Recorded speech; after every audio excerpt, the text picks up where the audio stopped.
Welcome back in the Man Cave Talk Live, episode 126. In the live Q&A, no filters, just real talk. Channel ni Maisha States. Manza live ya Sunday kama kawaida routine. Make sure audio iko poa kama unawatch sahi. Unaweza ka one kwa chat uniambie kama sound iko fiti. If I'm loud and clear. Poa user. Vipi albo vipi? Poa user. Sioni jina yako una user hapa hivyo kwa TikTok. So hii ni episode 127. Kawa na watch hii afterwards kwa recording. Hii ni live ya May, I'm sorry, oh my goodness, May 31st, 2026.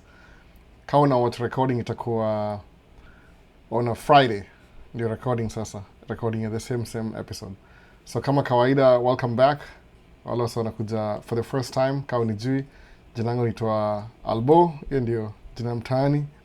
Channel ni Man Cave, Maisha States, alafu hii segment ya live itwa Man Cave Talk. Juu niko hapa kwa Man Cave, hapa hivi kwa basement. Nificha huku chini hivi. So, hapa siongea juu ya whatever thing you have about, channel title ni Maisha States. So, anything about Maisha States, kama hujai watch previous videos zangu. Mushe ya my life experiences ya kuja States as an immigrant. Niko huku 19 years. So, basically ni intro. Alafu, nataka kumake goal ya kufika 10k subscribers soon. For clear throat. So, kuna wase wageni, kuna wase wana watch for the first time, kuna wase wa veteran. Ndio nataka kudu hivyo juu ile, just in case we miss nini. Hiyo ujaijua context ya nini hii channel. So ndio hiyo basi. Ni live Q&A, no filters, just real talk about Maisha States. So ongea juu ya tracking, business, lifestyle, family. No politics though. Tunagusia kidogo tu kaa ni relevant, lakini si primarily politics. Ni mambo ya life tu kama kawaida. Sasa, so tuende kwa Q&A. Kuna YouTube na kuna TikTok live at the same time. But kama watch recording itakuwa kwa YouTube. So, nilianza na welcome back, comment ya kwanza. Kuna Martin Nderege. Albo, vipi Martin? Kuna Locked and Loaded, Edo Kamau amefika on time. Locked in, nangoja tufike 10k subs. Uniwai camera. Sikuku Junior. Si mimi napatiana, itakuwa kama karafu hivi. Tutakuwa na questionnaire. We'll decide what to do. Ni milestone basically, ni milestone. Vipi kaka? Inakuaje? Kuna hissing sound. Kwa which side? Acha nisikize. Recording sasa. Recording at the same time. Okay, kuna hissing sound. Nimedu nini kabisa?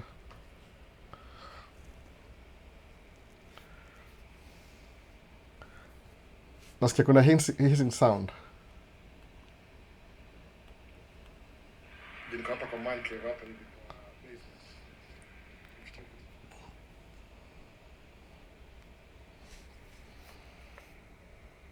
Kompi ina overheat kidogo. I think so. Nimeka kwa heat for a while. So what do we do about that? Alafu nataka kumake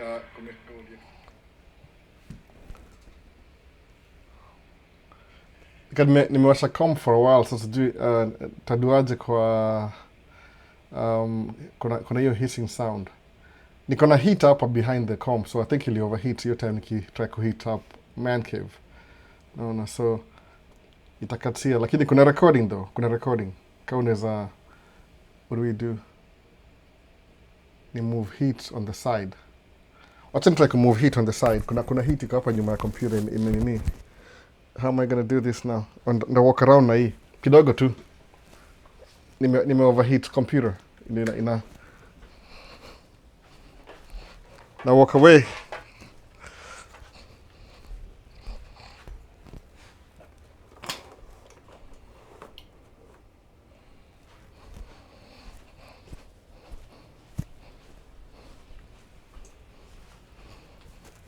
Sijika bado ika on. Hebu tuone. Ngoja tufike 10k subs. Uniwai camera.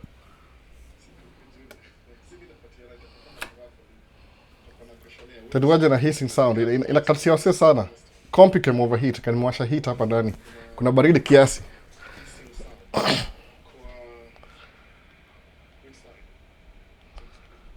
Ni compi na nini microphone ina pick everything. Hebu tuone kama na reduce hapa. Kama ita make any siku notice hivyo.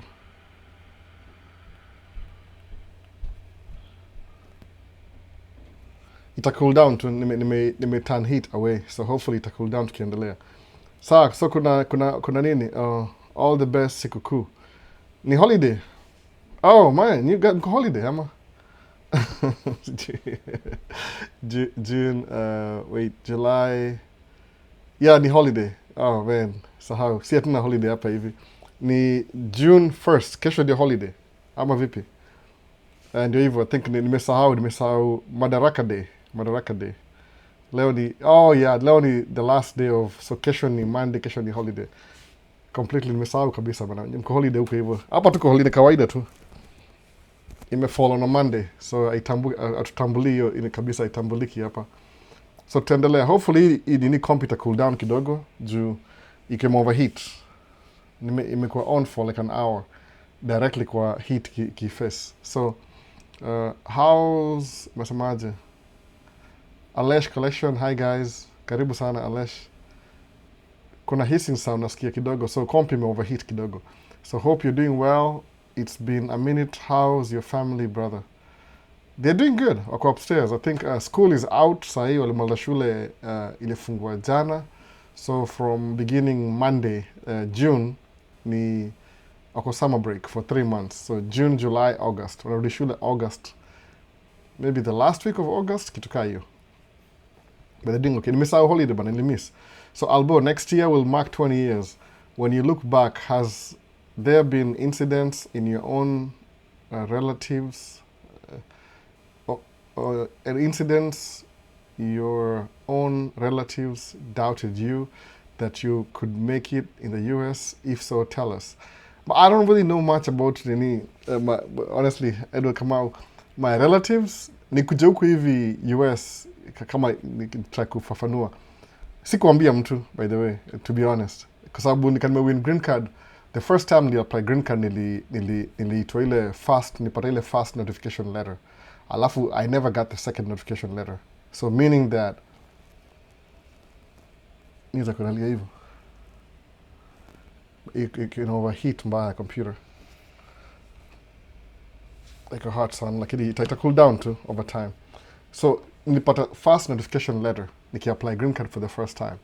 Alafu I thought sikujua ni nini exactly. So what I did niliambia my friends, nikaambia my parents, nikaambia kila mtu. Oh, that thing really came to backfire on me, by the way, big time. Juu sikuwahi pata second notification letter. So niko na walk streets na meet watu nauza, Albo ni aje, bado hujaenda? Na sijaenda wapi? States? Man. Nangojea. Wani ikapita, ikukuja. So the second year nilifaa kuapply, sikuapply. But nikaona, wait a minute, kama ilipita last year kuangalia kwa website, ni kama washaanza kuchukua, if you, ile after 1 year unaona kama hukupata second notification letter, that means you're out. Nikaona, you know what? Acha ni apply tena. Nika apply tena. So now the second time nili apply green card for the second time, sikuambia mtu. I kept it like, on the down low, kabisa. When I got my second notification letter, niliambia my 2 brothers, kaambia, hey, by the way, kuna hii document hapa hivi, inasema naenda States by next year. Ilikuwa late 2006, so mahali hapa hivyo, ilikuwa November hivi. Alafu, nilikuwa na appointment kwenda kwa United States Consulate the following, I think ilikuwa January, I don't remember the date, kituka early, maybe mid-January hivi, sometime. So, sikuambia mtu, by the way. So, nobody knew nothing. Absolutely nothing. Good thing to do, by the way. Because sometimes ukiambia na vitu zako unakuwa na nika unaribu maneno. So, basically, sikuambia mtu yoyote kabisa, the second notification letter. Nilingojea hivyo, mpaka niko very sure saa everything iko poa kabisa. Alafu nikapata first notification letter, nikapata second notification letter, book embassy kila kitu. Then I told my parents. Hata sikuambia directly, niambia madhi akaambia my dad. immediately the next day alikuwa ashakamuka hivyo. So mkuu, how can you lease liars with business over there, ukam ucheki their products na uko na ready market? How can you, me, liars with, or you, which is which, or business over there, ukam ucheki their products and na uko na ready market? I don't know how to do that exactly. Jumu gonna do tracking, but there should be a way. Musama, the best way I could advertise, I mean, come on, okay, check other people's check products here, then offer a ready market. The best thing I would say is waandikie barua, basically. Communicate with them. Kama una deal na mtu specifically, kuna product, the best advice is deal with them directly. Waandikie barua, waandikie, enda kwa chat GPT useme, nataka kuandika barua ya, unaona, ya consult business, kupatia kama ka format hivi. Alafu, I'm more inclined to adventure bikes. That's good, that's good. So, andika barua, get in touch now directly. Usingoje ati something's gonna happen. If you have a ready market and they have a product, get in touch. Let them know that you have a ready market. Alafu, they'll take their chance on you. Ama mta agree. Alafu, laba mtajua mtadu business moja. Don't be afraid to make mistakes. Actually, nimusema hivyo, just ask. Sema kweli. Hiyo ndio the best, the most important thing. Just ask. Utakuwa sawa. Hii ni question imekam kwa TikTok. Kama mnashangaa imetoka wapi. So back to 20 years. There has been, so there's no incidents. Most of my relatives did not know. The first incident ya wase kuniona niko States ni ile nilikuja huku kaka 1 month plus. Then I think we took some pictures. Nikazipost Facebook for the first time. Alafu ilikuwa so funny, nobody noticed. Mpaka baadaye akasema, wait a minute, na umsema mpotea ni aje? Alipokuwa niliendaga wapi? Nikasema, nilivuka niko the other side of the Atlantic, kitu kaa hiyo. So hata sijui, I don't know the reaction. So sijaipata anything ya relatives wananiambia ati doubting me for anything. Imagine ukiwin green card. Unajua ukiwin green card, si ati ni kitu, si ati ni master's degree, ni tu uli apply, bahati kakuja. So siwezi kuwa ati nisema ni brag, ni kama ni big deal. To me it was a big deal that I can win stuff like that. Najua ilikuwa kama, I think in my entire life I've only nisha win vitu mbili kwa life yangu yote. One of them ilikuwa musical chairs, niliwin gift. That's it. Ilikuwa musical chair.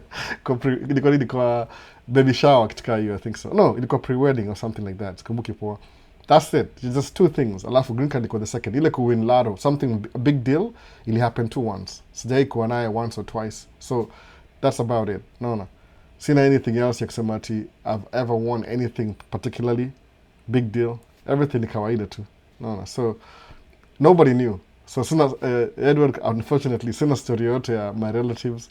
Labda kama unawajua uulize. No. Lakini vile moga na do nini beat yangu sikuwagi na flow na what people think about me in terms of like when I have an idea I want to do something, si focus na let me take opinion polls. Afana muanza na make mistake, alafu na learn from my mistakes. That's it.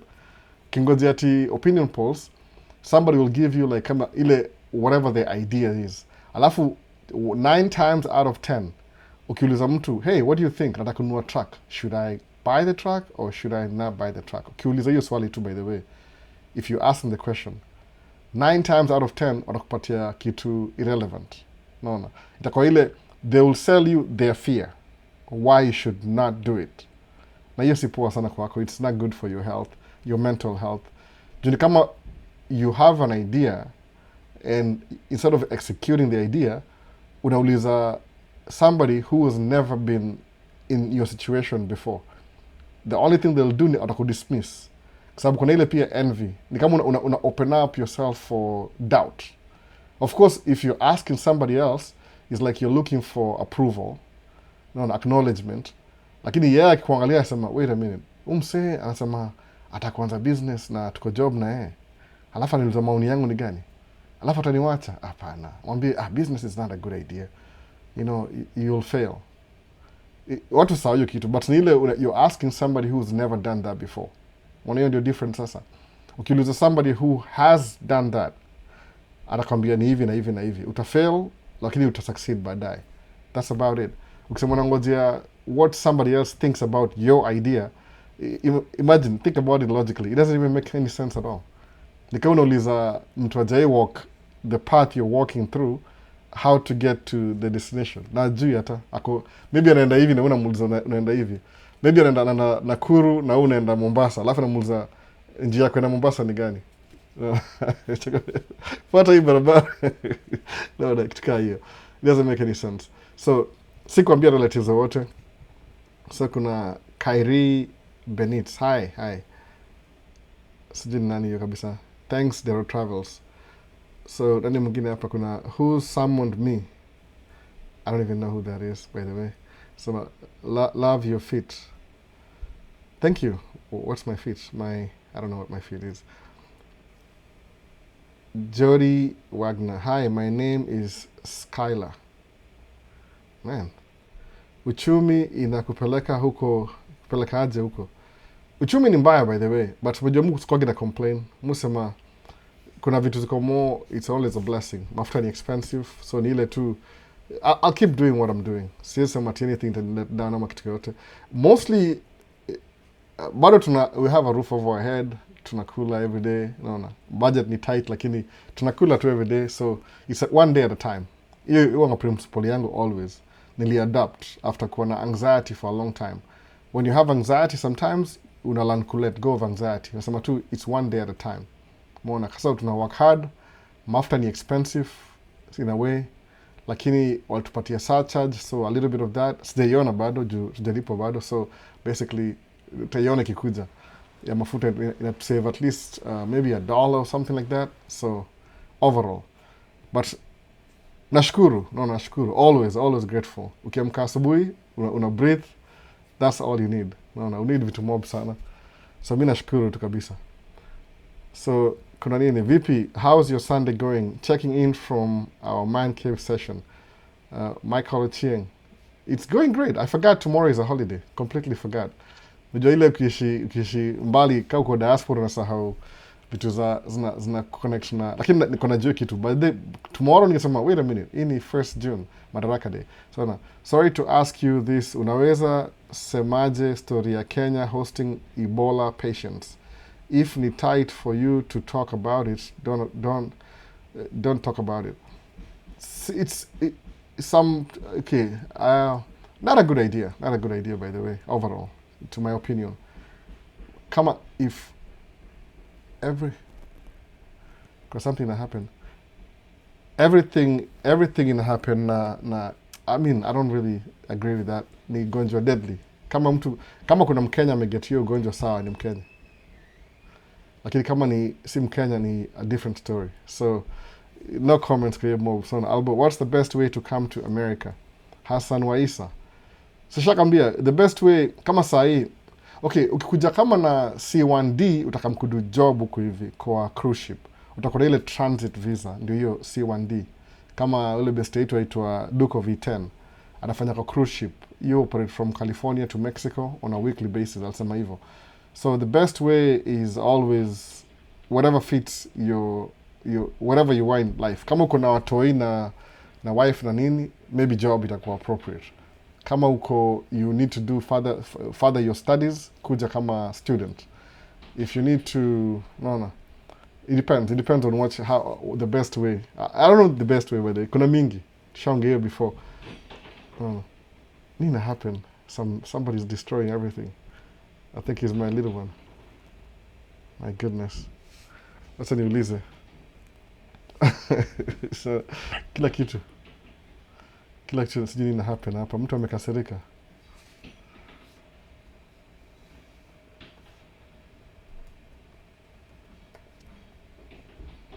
Nauliza swali.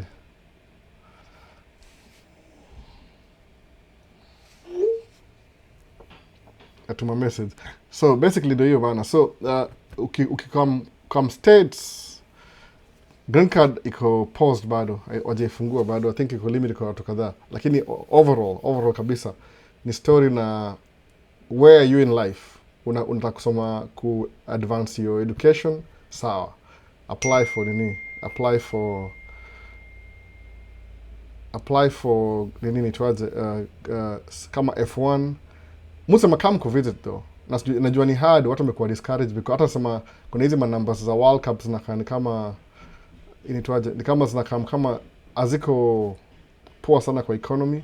Hawana ma hotel bookings the way it's supposed to be because I think people, but I don't believe so kwa sababu World Cup ni big deal. Alafu ita happen all over the United States of America. Hapa kwetu hatuna big deal sana, hakuna any game around. I think the closest ni wapi? Kansas maybe, Kansas ndio epicenter. Huko ndio finals zichezewa, I think so. Lakini unaona. So umesemaje Hassan Waisa? What's cruise ship qualification? Kuna the best I can do, kuna msali alificha kitu, I think iko TikTok. Unaangalia they hire different career. I think they hire cruise ship basically ni kama a moving hotel. A moving hotel. So think of the hotel industry. Sawa. So juni cruise ship kuna wase wana need maybe, kuna wase wana machef, kuna wase wa storage, kuna wase wa inventory, kuna wase wa, yani kuna so much stuff goes on over there. It's a whole bring jobs juni ngapi. Crew members juaga how much exactly. It depends. Sijaenda kwa cruise myself by the way personally. I should, ndio nikuwe na more ile, but ni moving, niko on vacation. Suppose sema I want to go to Mexico from California. So una hop into the boat, ama ni ship, ama ni whatever it is, cruise ship. Alafu kuna room, ni kama kuna room yako. Yani kama a moving hotel basically. Alafu kuna activities. Kama wewe ni DJ, apply. DJ enda ku DJ.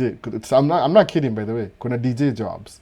Kuna pharmacist. Kuna ni kama tu it's like a moving hotel basically. Na facilities. Juu kuna catering, kuna room service, kuna ma DJ, kuna watu wa assistant, kuna yani so many jobs ziko applicable. So the best thing ile una apply, alafu unaangalia where do you fit in. Unaandika resume na kila kitu. Kuna msali make video, alafu unangojea. Ukikupigia simu itakuwa timing ni moja off kidogo, nimesikia hivyo story mob because time ya huku na kama kampuni iko based in United States, mostly kama mimi niko at the moment niko 8 hours behind Kenyan time. So sahii ni jioni Kenya, kama sahii ni 9 I think so. Alafu hapa ni 9 sahii, about 8, 7, 1 sahii 1 itakuwa 9 ama 10. Sikumbuki, nimesahau timing. But ni 8 hours ahead. So kama ni California, hiyo itakuwa ni 10 hours ahead. So they'll call you, kama ni Florida itakuwa 7 hours ahead. They'll call you ile time, daytime ya hapa. So you might get calls at midnight kama umelala. Muona hivyo kutukaa hiyo. But until maybe 2 in the morning. Uko tu available, alafu utapata hiyo job. Ukuja hapa musema ni kama a stepping stone na kupatia jumini kamuku hivi the first ilinite kama 1 or 2 years ku stabilize, ku understand I'm in a new world. Ndio cruise ship. So jobs iko available. Kuna hizo ndauliza nani kabisa. Maybe ndauliza kuna mtu make video already, nimesahau ilikuwa wapi kabisa. Naona. Umetest any new camera? What's your take on that? Sija test any. Actually this year I'm trying not to buy any camera. Because yoga very tempting. So kama kuna a couple of new Canon cameras, I don't want to go to Canon. Nime invest heavily in Sony. Unajua kubuy camera ni unanunua, you buy into a system. Ndio hivyo sasa. So you buy into a system. Ukisema una buy camera ya Canon, everything lazima ikuwe Canon. Lenses, microphones, wireless, the whole system. Ni kama ecosystem ya hiyo camera. So sija test any new camera lately because I'm planning not to buy any camera. Economy kumbaya. So this year, because of the bad economy and expenses, it's good to kind of cut back on expenses, unnecessary expenses, and focus na budget too. Mwana. So unless nipate gig in Ilipe, then maybe, just maybe, I could buy a lens. Maybe lens. Ju lens ndio niko short of. The only camera nanunua sahi maybe ni camcorder. Ile iko na between 30 times zoom. Ndio ni enhance ile video za airport. Kwenda kwa aircraft viewing area. Junior, the people who have the best videos wako natumia camcorder. Ile ina zoom from 24 to 600. One lens, one camera, stabilized. All the way. Mwana. So Hassan Waisa amesemaje? Hassan Waisa, if you have little qualifications, you can start with utilities, e.g. galley, utility, galley stewards. Exactly. So Franklin, UOE anaja hiyo story nakwambia. Unaanza na utility. Kuna job mob sana ziko available kwa cruise ship. Juni pitu watu wenda kuburudika katika hiyo, ni kama for vacation, itakuwa 2 weeks long. One of my friends who do job na yeye, you and I think Alaska from, sijui ni California ama ni something to Alaska, Seattle to Alaska every summer, ni kama tradition, but ni kama wana celebrate wedding anniversary because I think walioana hivyo a couple of years ago, so they always do like every other year wanaenda hiyo the same cruise ile ya honeymoon yao, so it's a big deal.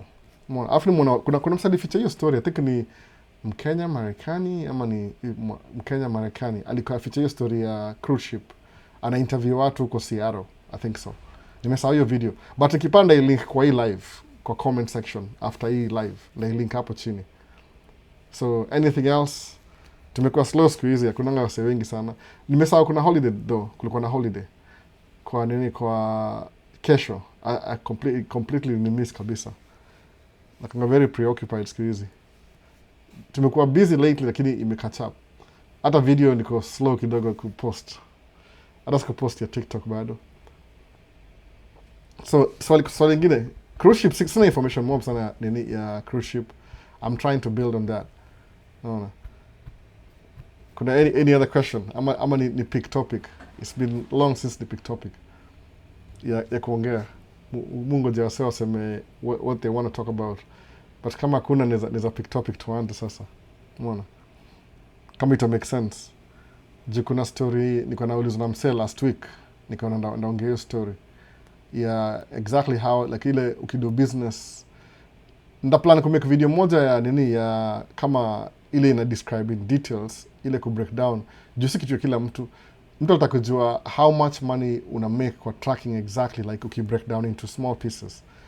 In general, based on hiyo swali nilisema ni track mu answer to the best of the knowledge. Nikasema kama atakam live naweza explain ya more.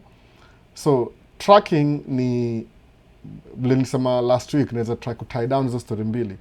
One of the best businesses kufanya, one of the best businesses ni when you have a business, you deal with another business. Mona. So basically it's like you're providing services. You have a business on this side, so kama on the left side, your job is to provide services to another business.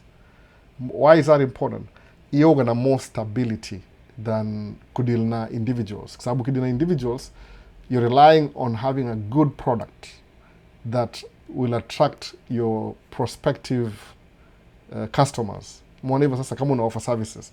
So ukisema kama tuseme uko na niseme which is the best example nitasema hata kama uko na YouTube business, yani ni ile service sababu uko na restaurant sawa, naitwa na track pick jina mama samaki, mama Kisumu, whatever something, unauza samaki, lazima ukue okay, una offer services. Kama say business sufanya hapa hivi tracking, most times tracking ni business to business. Atu deal na ule individual, we don't look for the market. That's why kuna hiyo introduction ya broker. Kuna mtu ule in between, their job basically ni kucontact ma customers, alafu ku line up hizo customers na mzigo, ndio saa ya provide services. So kikudu tracking mostly, in most cases tracking ni business to business. If you're lucky enough, utakuwa na hata sijui na working aje personal, kwa sababu everything ni system, iko in a system hivyo. So somewhat in a bring ile, there's always somebody shipping something, there's always somebody who needs their goods shipped. So hapo una introduce broker kwa hiyo system. Alafu broker anatry to make hiyo services, ana build a team of subcontractors. So whoever who's available in position at the right time, atapikia mzigo waende deliver. Umeona hivyo? So kuna something very big hapa hivi ya America, kuna brokerage. Now, to be honest, by the way, kama unaingia tracking industry, one of your goals, if you're really serious about mambo za logistics, ni ku strive to be a broker, by the way. Honestly speaking, I'm not lying to you. Strive to be the broker. Hiyo ndio kama the pinnacle, the first class. Hiyo story. Ukistrive kukua anything else, kuna vile. Nasikia sound bado computer ina cool down. Kuna vile ukistrive kukua broker, uta earn more money juu when una line up mzigo. Wesi kama like everybody else, unaongea na customers directly, alafu una line up. Sema kama Coca-Cola, wasema hey, Coca-Cola Minneapolis, Do you have any maybe drinks utakuship kwa warehouse iko Wisconsin, iko Iowa? Wasema yes, we have shipping, we ship stuff every week. When? Monday, Tuesday, Wednesday, Thursday, Friday. Ona hivyo. Your setup looks so clean. Great progress. Oh, thank you DJ Voice. Jona hii nilifukuza hapa kwa kona hapa hivi. So una line up vitu kama hizo. Kama ni hivi lesu fanya construction ile, you provide a service for a big business. Itakuwa sawa sana juu iko na consistency. Suppose seme uko Kenya hivi, you have rental properties. Uko na maybe 3 bedrooms, apartments, ama ni flats, karibu na American Embassy. Umebuild maybe a couple of, yani una anticipate in advance. Unasikia vile UN is coming to Kenya. Hiyo ndio idea unafaa kuona ile opportunity. You're creating a business that provides services to another business. Unaona hivyo? Hiyo iko na more stability than creating a business and fishing for clients. Unaona hivyo? Na clients wako kama tuseme tu ni watu wa middle class kawaida, utakuwa na so much instability. Ni mzuri kuona kama sasa ni restaurant for example, you need to have some very unique way. Uko na samaki fry na sijui nisemeaje, I can't even think about something. Lakini ile lazima uko na clientele, lakini behind that lazima uko na stability fulani hivi. Unaona? Kabisa yangu ito Jojo, Tamu Grill. Chakula yake ni poa sana by the way. It's really, really good Kenyan food, cuisine, in Minneapolis at least. So, lazima create a way that people know that he exists, advertisement. Lakini at the same time, within that business, your service providing, akona services za catering.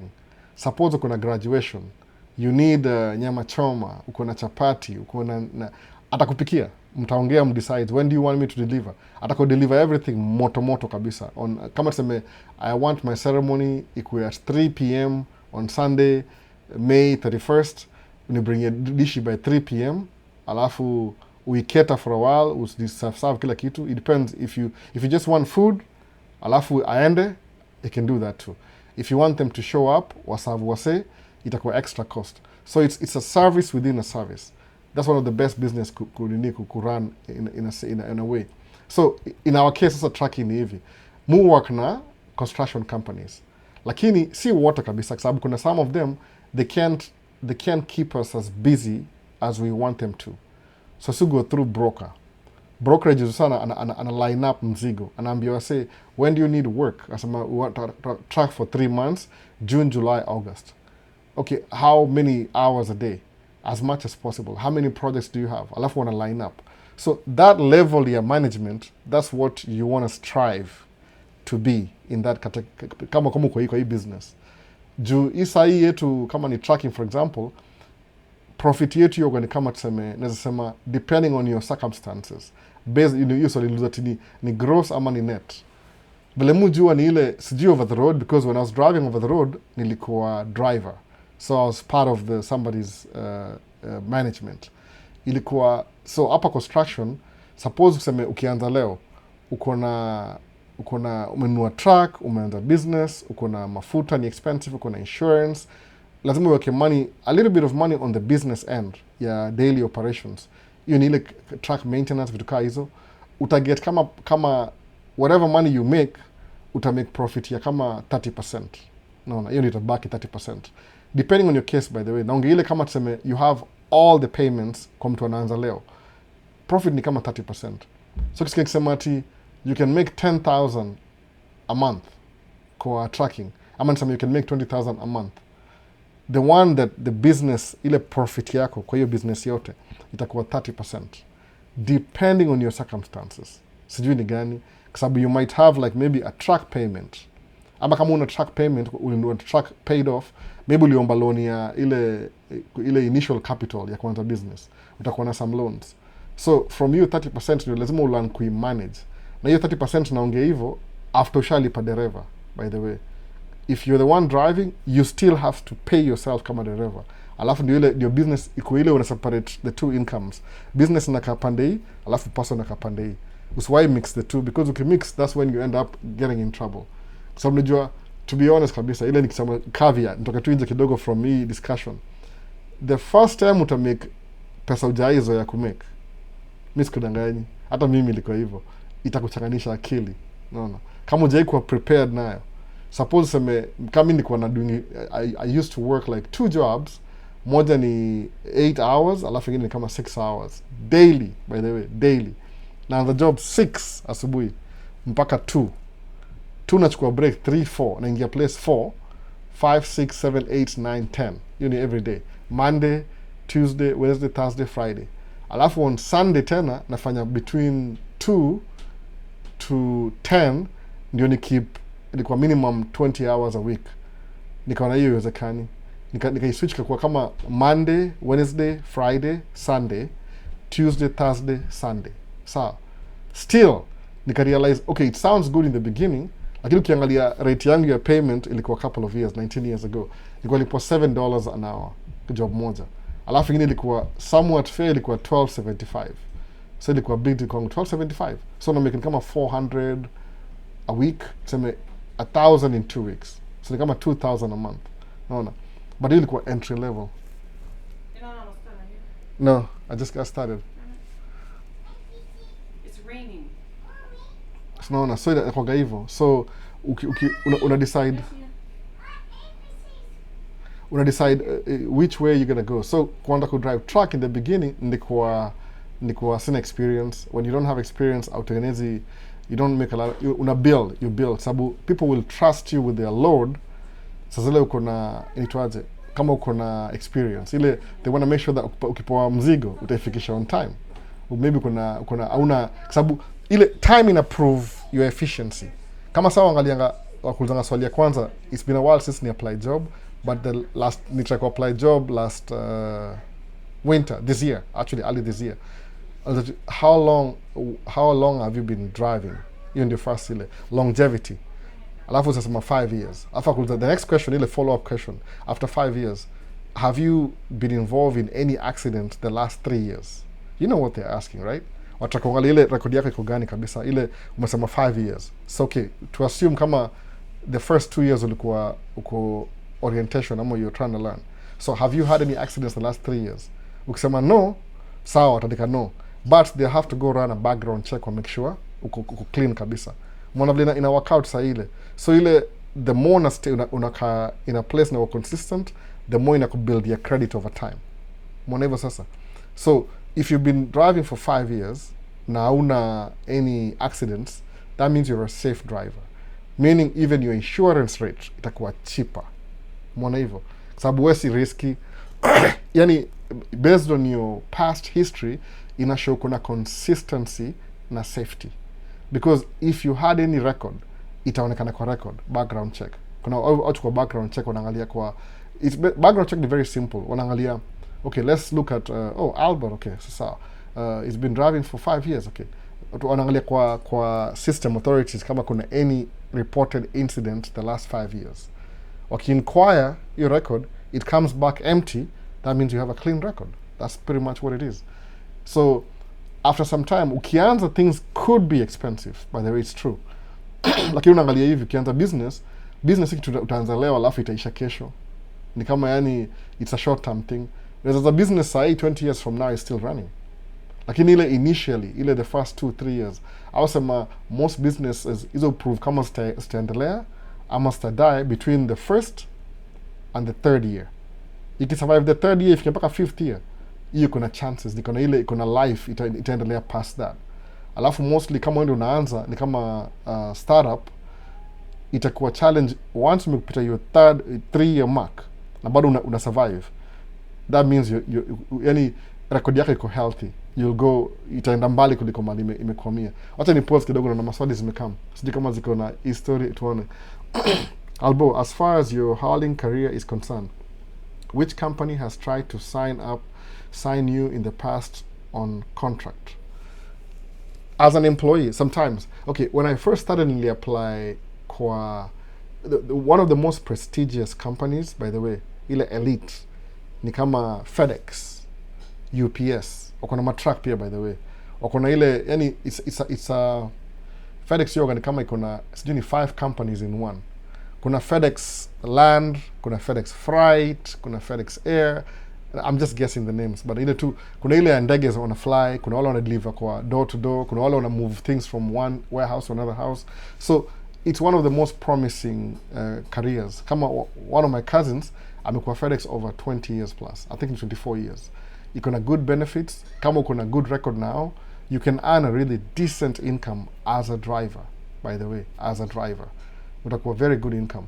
There's a throw figure, I think the longer you drive for them, kuna wasana make $50 an hour, I'm pretty sure. $50 an hour as a driver. Mwona hivyo. Lakini hawakuanza na 50, maybe ulianza na 30, ika grow over time, second year, third year, una grow over time. Lakini mimi ni vile mupenda kurewrite rules. Nilisemaje, instead of giving up my life for somebody else, nilipe $50,000 in the next 5 years. Wacha ni create yangu on the side. Hopefully that nda grow business yangu itakwenda compete na a fraction of FedEx, kitu kaa hiyo, unaona. So musema I'll take the things in my own, ndajiekea mimi mwenyewe, ni try to define my own destiny. So nasema ni poa kula kuanza business kivyako. They will try and hire you once mwana mshapita ile. The funny thing ile America are very good in keeping records. Ukiapply job leo, alafu upate information yako, alafu walk away, waseme, oh, unfortunately you only have 2 years experience, we can't hire you, you're pretty new, you don't have any records you can go by, so just we'll call you in 2 years. Wanamaanisha they want to see how good you'll do between now and 2 years, if you're a safe driver, kama uko reliable, because your time prove your safety record. So akisema hivyo alafu walk away, believe me, 2 years from now they'll be calling you. They'll save you information and you can note, new driver, 2 months experience, let's call him back in on a set your date. No. Wakisha get your date, nisao kwa kasimu hapo mtu anipigie simu. Okay, hiyo date utapata in the near future, utapata exactly they'll call you back. Wakuulize, do you still need the job? Kama una struggle sema yes, alafu utaingilia hapo. Lakini musema once umeanza, kama ni route ya business, learn kuwa successful kwa business. Iko rewarding, by the way, iko very rewarding.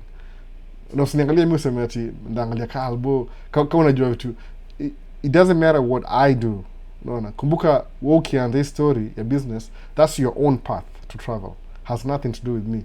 Unaweza learn some pointers from me, kama ku imitate what I'm doing, lakini technically you're the one creating your own destiny in a way. So you can even grow. Musema kitu nataka in future plan yangu kama ni kuwa na 5 trucks zangu ile naziran. Sahi at the moment sina 5, kama kuna mbili hata moja jai run for 2 years due ya so many things. Ilikuwa slow last year because of tariffs. Lakini in the future is the lose hiyo dini yangu momentum bado na atakuwa na 5. That's just me. Maybe you want to have 10.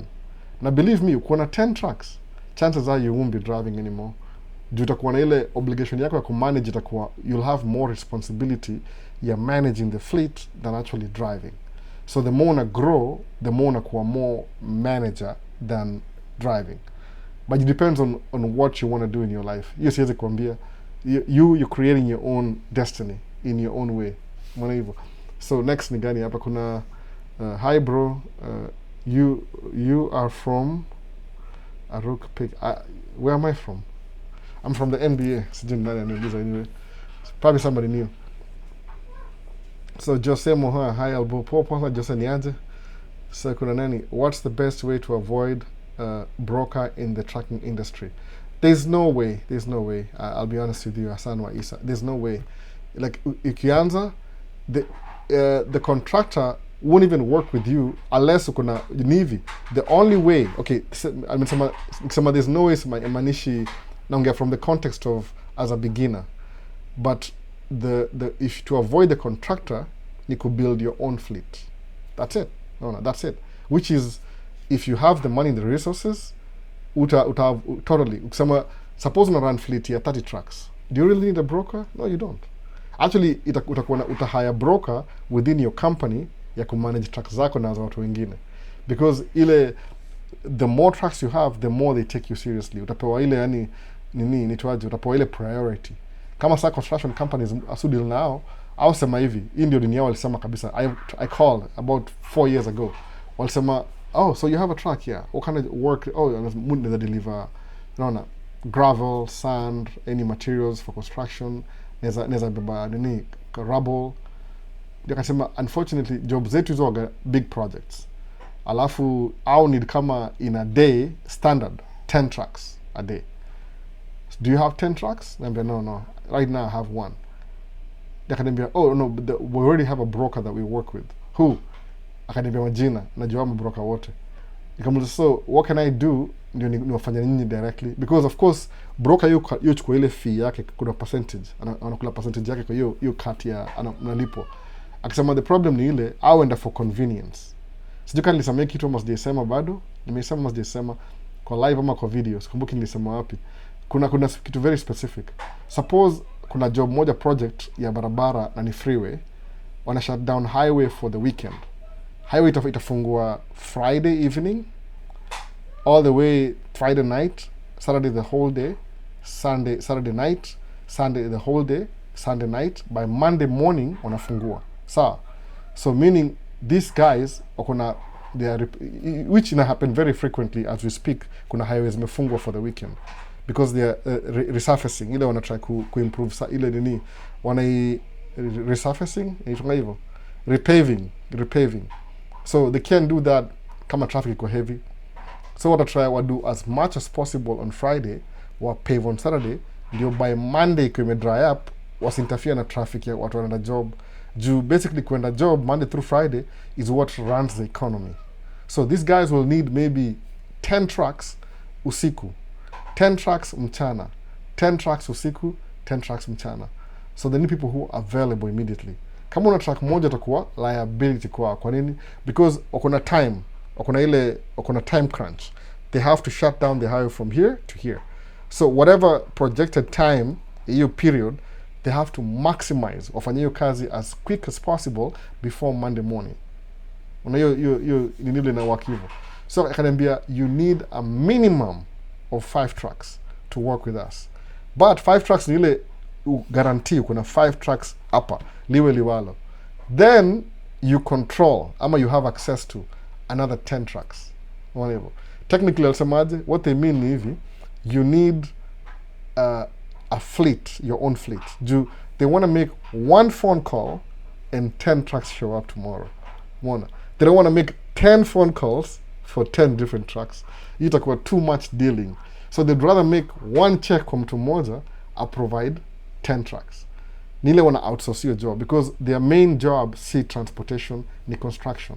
But they know construction works hand in hand na transportation. So the first day maybe you're tearing down the road. You need the material moved out. So ile for efficiency kama wewe ni project manager afanya hivi. Nizapatia kama tuseme suppose this is the job. Natumia tu ile scale hapa hivi. So they want to make sure that wakianza by the time unamaliza 20% of the job hapa hivi. Suppose in 20%. They have removed 20% at the same time while they are removing, they are replacing the material na another material immediately. So move to 40%, 20% imeisha already. So when I tell you the same thing, wakienda kwa 60%, they are removing 60, wana replace 60. 80%, 90%. So out of one phone call, everybody shows up. Mwana hivyo. So meaning, asana wa Isa, you want to get rid of brokers, build a fleet. Simple. No. And you'll get paid for that. Itakuwa more money. Sikudanganyi. Sababu kuna ile fee, broker fee yoga between 13%, 15%, 20%. Kama ni mwata hawezi kuambia. They're the ones discussing. No. Sometimes wanakuwa pushed sana kwa wall. So if you push them like, hey, we need 10 trucks. Some okay, I'll give you 10 trucks. Wait a minute. I think we need 15. So I don't know what I'm going to do to get 15 trucks. I have to hire somebody else. So what I increase rate. Like fine, we'll pay for whatever money you want. Like 200 an hour. Okay, whatever. Give me 20 trucks. It'll show up tomorrow, by the way. It'll show up because sometimes maybe ni 150 an hour. Alafu unachukua percentage yao. But if you need more trucks, it's like you're asking them for more. So what they'll do nile wata contract another contractor. Wamwambie you're guaranteed your 150. Alafu wao kule 50 from that just for involving them. Everybody wants to make money. Ni mbroker. That's what happens. So the only way to avoid brokerage is to build your own fleet. It doesn't happen in a day. I think you have to be in the industry for a while to understand that it takes time to build things. Aziandange to snap your fingers na uko na 50 trucks. I mean, if that was possible, pia ningekuwa hivyo. No. Ningekuwa na managerial role. So ni always nipo unaangalia how can I build this when mbele. So the only way to avoid broker, build your own fleet. Utakuwa unaongea nao directly. You'll provide what they need as a service. No. Itakuwa business to business. That's the same concept. So just say, hi Albo, is there a way msee anaweza pata dem lami akiwa Kenya? I don't know, man. Sikudanganyi Jose. You see, baby. The best thing ile ukienda fanya hivi, fanya investigative journalism. Na natumia journalism ndio ile ku clean. But you know what I'm saying. Angalia hivi, sema tu angalia kwa statistics za Kenyan tourism industry. Ulize which area in Kenya, kama kuna hizo Amboseli, hizo national parks, hizo hotels, which hotel iko more frequented na mlami kutoka kama ni states, useme uangalie hiyo research yako. Alafu kama uko smart enough una time, tafuta job huko. Endo unaisha taxi, endo una haul around, una move around from the airport to the hotel. Alafu try and make friends. Angalia which hotels do they frequent in Mombasa, Diani Beach. No. Alafu nenda huko. Yes? Alafu na frequent. Wait, let me see. Cupcakes? Alafu una frequent huko. Ukifrequent huko long enough, utawafikia. Here is your cupcake. Here. Una frequent your place, alafu utatry to make friends naye. Mwana hivyo. That's what you do. Ambia huyu akue na dread na akue dancer. That's true, by the way. Nasikianga hiyo ni big deal. Hata muambiwa hivyo. Somewhat, nimesikia tu, siko sure kabisa 100%. No. Joseph amekwambia hapa TikTok amesema weka madredi, fuga madredi yani. No, itakuwa wanapendanga hiyo sana dreadlocks. Here's your cupcake. Alafu naendelea na hivyo. Sijui mbona natuma mtu hii hapa. Andiko free kidogo. Tutoje kama tutaendelea. So, can you say happy birthday to my little brother Dixon Mayaz? He turned 6 today. Yeah, can I say? Yeah, happy birthday, little brother Dixon Mayaz. Happy birthday to you. I just did it. No. So now I'll send you my I'm just kidding. Niaje Albo, I'm here late. Uko on time usijali sana, tujakaa sana. Tumekuwa hapa kama 50 minutes in. Tuko poa kabisa. So, is track insurance expensive? Just say, ndio hiyo nasema hivyo. It depends on your record. Your safety record. Your safety record. Kama uko na, if you have the nature of the accident, kama mimi, what doing?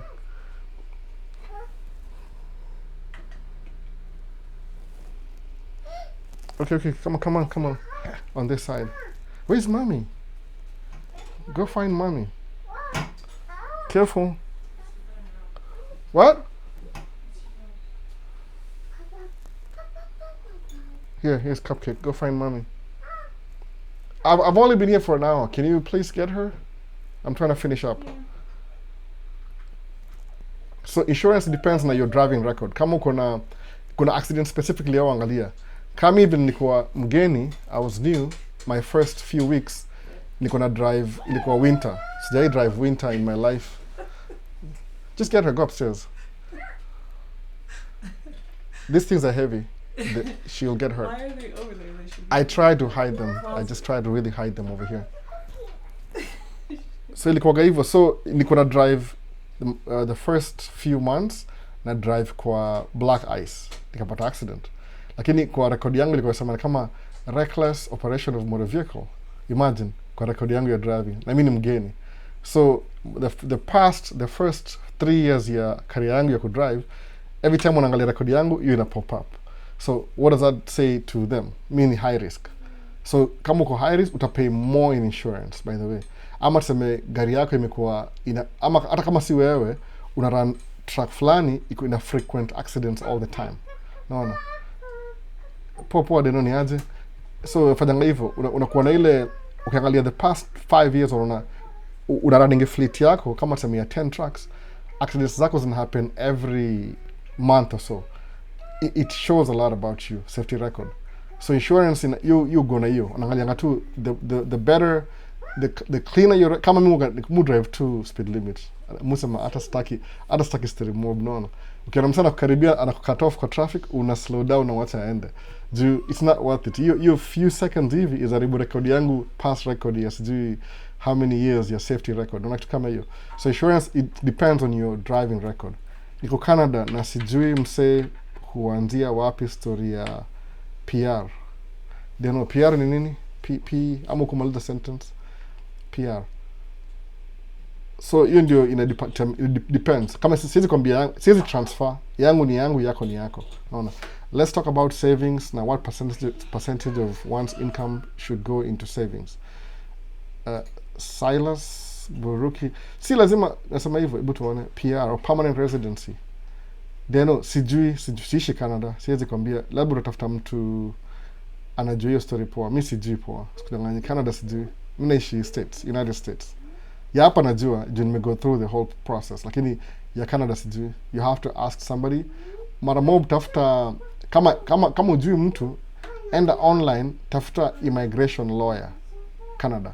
Alafu of course my lawyer, every time unakaa nao mnaongea, that's their time, so they'll charge you for that. Alafu uulize any questions you have. Umulize how do you get the PR ya Canada, alafu atakwambia. Naona Deno, niko na a little information but lazima ufanye English test. Sawa, unasikia Deno, uko TikTok, unasikia story, lazima ufanye English test. Najua ya Canada ni a little bit straightforward, haina story mob. Uko president wao si kama huyu wetu hapa hivi, ana ubaguzi, at least for now. Naona, so inakuwa easier. Watu najua wameifanya, imekuwa kama you start the process alafu namaliza. Yeah, come here, baby. Mm-hmm. Come here. They will cut me off if I'm not supposed to have kids in my Bye-bye. channel. Bye, you. Bye, mommy. Bye, bye. See you later. Itakuwa hivyo, so a immigration lawyer. Bye, mommy. Bye. So itakuwa hivyo, so fanya hivyo, tafuta mse yako immigration lawyer atakwambia exactly what to do. So what I say, these things that could really here, come on. Careful. Just grab her. Itakuwa ni kama unatafuta immigration lawyer. Sijui mbona wadu hivi makusudi. Well, she just threw the plant down. Okay. Major. No, the lenses. Oh, dang. Okay. I don't know if they're broken. Go. Okay, go. Let's see to come with. Let's go. Sawa, fanya hivi, tafuta immigration lawyer, alafu just go, please. Tafuta immigration lawyer, alafu muulize ni aje, utapewa This way? Can you please go? Sijui nini natakana pa hivi, nimekaanza live, alafu utafuta immigration lawyer atakuwa na the latest information, akwambia exactly how to go about it, alafu based on your information tuendelea naye. So Silas, savings it depends. Ukiniuliza mimi vile najua sahi, it depends na income yako pia. Mwona hivyo, kama how much can you survive on every month. Watu wengi fikiria, hebu tuone the foreigner nani namjua. Can you recommend any company offered paid training on truck drivers? Foreigner, I can't really. Mimi sema hivi, if there's any, kama uko serious about this, sababu mimi nikianza trucking ni za deni. Sikudanganyi, ilikuwa debt, everything. Unaweza advise mtu akam kama student US? Yes. Why not? Unajua student kuna enough time ya kujua. Sababu ni ile any country, I think any country in the world. Sababu tu ile nataka kuiweka ile broad ndio kama ina make sense. Any country in the world ukiingia kwa any jurisdiction yao, lazima wakuallow kwa country yao. So US hapa kama as a student kuna F1 visa. Mtu upewa limit I think ya 4 ama 5 years.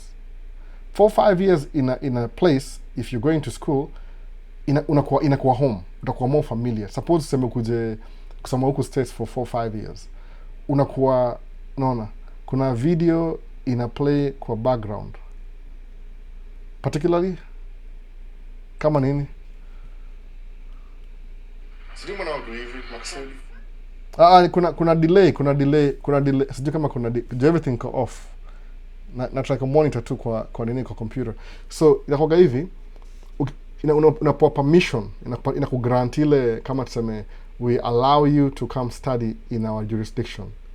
Like kuna makelele tunasikia. Kuna hiyo kama hissing, ni computer ili overheat.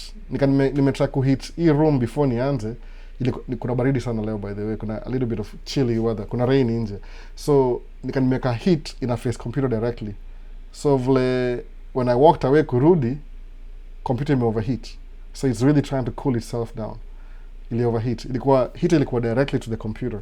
So your hissing sound ndio hii nini computer. Iko too loud. It's never been like that before. Mostly muya inakuwa nini inakuwa. But kama live inakuwa interrupted nayo, unaweza tu unaweza stop sasa alafu come watch recording. I'm recording the entire thing too. I don't think recording microphone topic recording. Hii ni live lakini recording microphone iko hapa nyuma. It's closer to my mouth. Unaona? On Friday and they post on Friday recording the whole session. Kama una miss anything that is. Nimeanza too late. Siwezi stop sasa nianze kuadjust. Lazima ningoje computer cool down ndio tuendelee. Sasa sikufikiria hivyo baadaye, ilikuwa too cold asubuhi. So iko poa, sisikii kitu. Kuna ile hissing sound kidogo hivi in the background, ina pick. Ni comp. It rarely overheats by the way. Ini rarely. But kuna heat ilikuwa directly ina blow up hapa hivi. Unaona? Sounds good now. Hopefully. Nijuta cool down tu. Ni ile fan ya computers ina try to cool down. TikTok sauti iko sawa. Oh, sawa basi. Maybe ni YouTube basi. So what's happening in YouTube? Sijui ina pick more. So the foreigner ina happen ukiwatch kwa YouTube. Kama ni YouTube, hebu tuone. YouTube mutumia a different set ya nini. Audio. Kuna nini hapa hivi? Echo cancellation. That's jita kwa aja. I don't want to mess with things sahi. Ni poa nifanye before niendelee.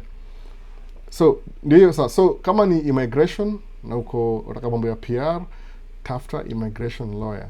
By the way, you'll have to pay for it. Usijali, sometimes ni some services lazima you pay for it. Unaona, siwezi kudanganya. Mimi kujua mambo ya immigration kuna lawyer moja ni kama family siku hizi. Nimewaka na yeye the last I think 17 years. Same lady.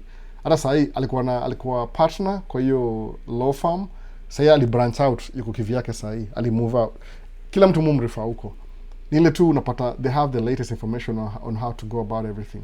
Story yako kuja kama student hapa hivi, kama student uko na kuwa allowed. They allow you like some time. Kuna some time kuja hapa hivi kuwa na nini. Yani 5 years is a long time, believe me. Ukikuja 5 years usome mahali shule, that place becomes home. Unaizoea, unakuwa familiar naye. Unaona hivyo sasa. So that's what I would say. What am I doing? I move screen around. Unakuwa familiar na place. 5 years is enough time to make a lot of changes you want. Unaona? So mwisema kama unakam kama student, that's a good thing. Kama student. Juu utakuwa na time ya kujiestablish na kujua your way around, maybe ile whatever city you live in, uta understand this city works like this, like that. Kama in Minneapolis, St. Paul, maybe most of my time niko hapa Americas. The only time niko away from a place ni kama niko drive over the road. But that was work. But eventually kuna rudi back hapa hivi every 3 weeks. Ukika place 5 years, hata kama ni student, man, a lot can happen in 5 years. That's what I would say. Of course kuna more information but stuck kusema hapa hivi, but a lot can happen in 5 years. Naona. So Canada ilininyima student permit thrice. Nikaachana nayo. So basically si hao walikunyima, uliangalia kitu ni kama ile the horse and the carriage. Angalia hivi, ukinyimwa kitu hapa Mungu anasema hivi. Naona Master Gabu mzee mzima. Unafanya hivi ukipata kama if you trying to get something alafu unakuwa na hard time nayo. So angalia in the perspective like ni kama when you're victim by the way. Especially something kama ile ina involve your personal growth. Angalia hivi. Okay, if I'm trying to get this thing ni personal growth. Alafu nimepata kama tuseme kuna blockade ama kuna something happen nikanyimwa hii na hii. The thing ni ile ni hivi, what information ama documents ama what do I need to get through this? naelewa. Juu kiangalia sema hivi kutubonga na wewe one on one kuulizaje mbona walikunyima for example, utaniambia the first reason ilikuwa hii, second reason ilikuwa hii, third reason ilikuwa hii. Unaona, meaning there's some requirement from your end they need you to have ndio is satisfy they need kupatia hiyo visa, naelewa. So sema ati niliachana nayo ni ile ukinyimwa the first time you na agree it happened for everybody. The second time sema what did I do the first time ili make that hindered me from, sababu sio pekee ulinyimwa, kuna wase upo hiyo visa, that means kuna possibility. That's how I look at things. Mimi nikienda kuomba loan ya truck the first time waliambia you have no experience, your business is new, you haven't done this before, so hatuna ile track record ya kujua you really know how to pay your bills on time. Na wakaangalia personal yangu, my personal finances zilikuwa all over the place. Asikuwa, I was trying to figure it out by the way. Sikuwa najua kile nadu. That was true. Nikasema fair enough. Nikamuuliza so what do I need to do next time nikikuja ndio niki ask for loan iko na chances ya kupata hii loan. Wakaniambia ni hivi. First of all, business lazima ikuwe over 2 years old. It's not like sikuwa nimeanza business already. I was a struggling business startup guy. Niko na shida mingi sana by the way. Some of them they're not problems anymore siku hizi. No. So unaangalia kama ni ile what am I missing? What's the missing link ili make nikanyimwa hiyo visa? Alafu once ume establish hiyo missing link, una try establish some what do I do to make it better next time? Ukirudi huko even all the requirements, they'll give it to you. Sababu I think watu appreciate mtu ako determined. But tuseme uko determined ni kama ile saying ile ya itongaje doing the same thing over and over again expecting different results. Usiende the same ati nilishow up as I am, nikaenda nikanyimwa.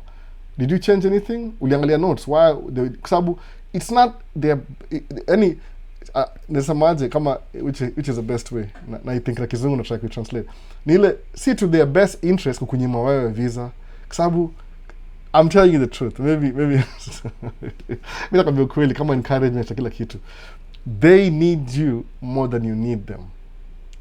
You don't believe me, I know you don't believe me, ni hard to believe. They need you more than you need them. So kama wanakunyima, there's just something I will provide ya kumake our need even more. Ni kama yani believe me, ukisema unakuja hizi mainchi kama kuja kama student, unajua hivyo kama kuja hapa student nini, kama kuna Victor Ochieng yuko University of California Berkeley, best yetu hapa kwa channel, very good friend of the channel. So Victor amegraduate by the way, master's degree. So Victor alisoma I think ni USIU Kenya, I'm just trying to remember kila kitu details. Akuja hapa masters na full scholarship ya journalism. Sawa. So imagine if somebody hires Victor today, University of California Berkeley, so ako Berkeley California, apate the local news agency imuhire hapo nini Berkeley, University of Berkeley. Who's benefiting? Let's be honest, who's benefiting? Victor ni msewa Kenya, maybe angeenda Kenya I express ile talents zake na ile information amelearn from the University of California Berkeley, I bring zile experts as I bring Kenya kama tuseme KTN or Citizen or something, I make sure I improve your news whatever gathering ama journalism ya Kenya from his experience as a master's degree student in California. So akibaki hapa tuseme abaki hapa hivi states afanye kazi kwa whatever CBS ama whatever NBC MSNBC California, who's benefiting? Sini US. So na hivyo ina benefit kuliko Kenya. That's what I'm saying by the way. So if they're benefiting, kama ulinyimwa visa ukisema kuja kama nini permanent residence PR ya Canada, believe me, kusema kweli they actually need you more than you need them. I make sense ita kama upside down, but it's true. So basically ukinyimwa the first time, sema hivi, tafuta note useme why was I denied. Angalia paperwork yako yote. Enda kwa siku hizi kuna machat GPT. Angalia, why would somebody be denied visa ya ina? Kuna so many reasons. Kuna travel history, labda kuna ile suspicion, you never know. Alafu angalia, is it something I can work on, ni improve? There's nothing I can do right now according to my circumstances. Okay, what's my alternative? Jume fail kwenda Canada, uja try states. So what you do ile utaachana Canada usemeaje? I'm going to use this failure as my learning experience. Alafu ni build my platform for the next thing. No. Mimi personal life yangu iko yani everything nime build iko na so many failures. Naona mu fail before ni succeed. Hata musemanga ndio ile kama nikisema hapa kila siku niliboro kwa book fulani ama something nilisoma ni mu embrace failure. When I'm doing something strange, new, ina need effort yangu, ina need nikuwe focused. When I'm failing, that's when I know I'm succeeding. Kwa sababu najua ile failure ni indication I don't know what I'm doing. I need to put more input. Lakini simaanisha ati I'll keep doing the same thing over and over again while failing and expecting different results. Hapana. Lazima uchange something, useme aje. Sasa tuseme kama siwezi kuuliza hapa kwa live one on one, lakini najua ni private. Suppose ukinipigia simu to go through ulienda the first time walikuja majua nini, alafu niambie exactly why they said no. Ndai look up nikwambie according to website yao the reason why they're denying hii na hii na hii. Useme, "Oh, ala, sikujua hivyo." What about the second time? Probably the first time ulikuwa denied about one thing. Alafu you never changed the circumstances. You went back with the same deficit ulikuwa nayo the first time. Wakunyima the second time. So they didn't even take you seriously. Like, how can we ask you for this? Alafu una show up the second time and you still don't have it. Una show the third and you still don't have it. No. Last one, the third time is a charm. Useme, okay, I've given up. Of course, they wouldn't let you in sababu kuna requirements zao. Whoever who's interviewing you akona expectations. Lazima wewe umeet your expectations ndio akuallow kwenda to the next step. But to be honest, they need you more than you need them. Understand hivyo. Kama utakuwa na encouragement kidogo. Ni ile tu labda you don't know how to go about it. Sasa, so tuendelee. So I had all requirements. I even asked for visa notes. Walisema pesa, yes. It's enough, but naona kama ni pesa sema hivyo. So randomly, not consistently, like monthly. Kama ni pesa, there's something specific. Juu kama tuseme unakamkusema kuona World Cup, alafu hauna steady income. Kama sasa kubuy nyumba hapa US. Yoga very simple. Buying a house is not hard. It's very easy, by the way. Buying a house. Au angalia, suppose unasema kama, okay, nasema how ni 200,000 US dollars. Most how ni 250 kitu kama hiyo. So kuna range. Of course mansion itakuwa more expensive. Sema house maanisha ni house zote kuna range. Kuna tiers. Kuna how ya 2 million, kuna how ya 1 million, kuna how ya half a million, kuna how ya quarter million. So ukisaka kubuy how unaenda kwa bank unaambia bank nataka kubuy how. Oh, what are you looking for? Nasema anataka kubuy how ya maybe a family of 3 na income yangu ndio hii. So what they're doing utakuwa pre-qualified.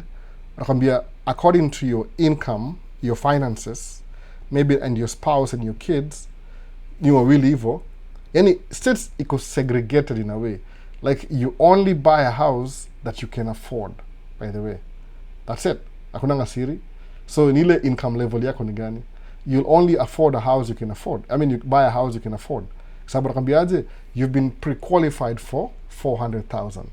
It does not mean that you need to spend 400,000 for that house. Ukijua, okay, my career right now, I can afford a $250,000 house. So iko wapi?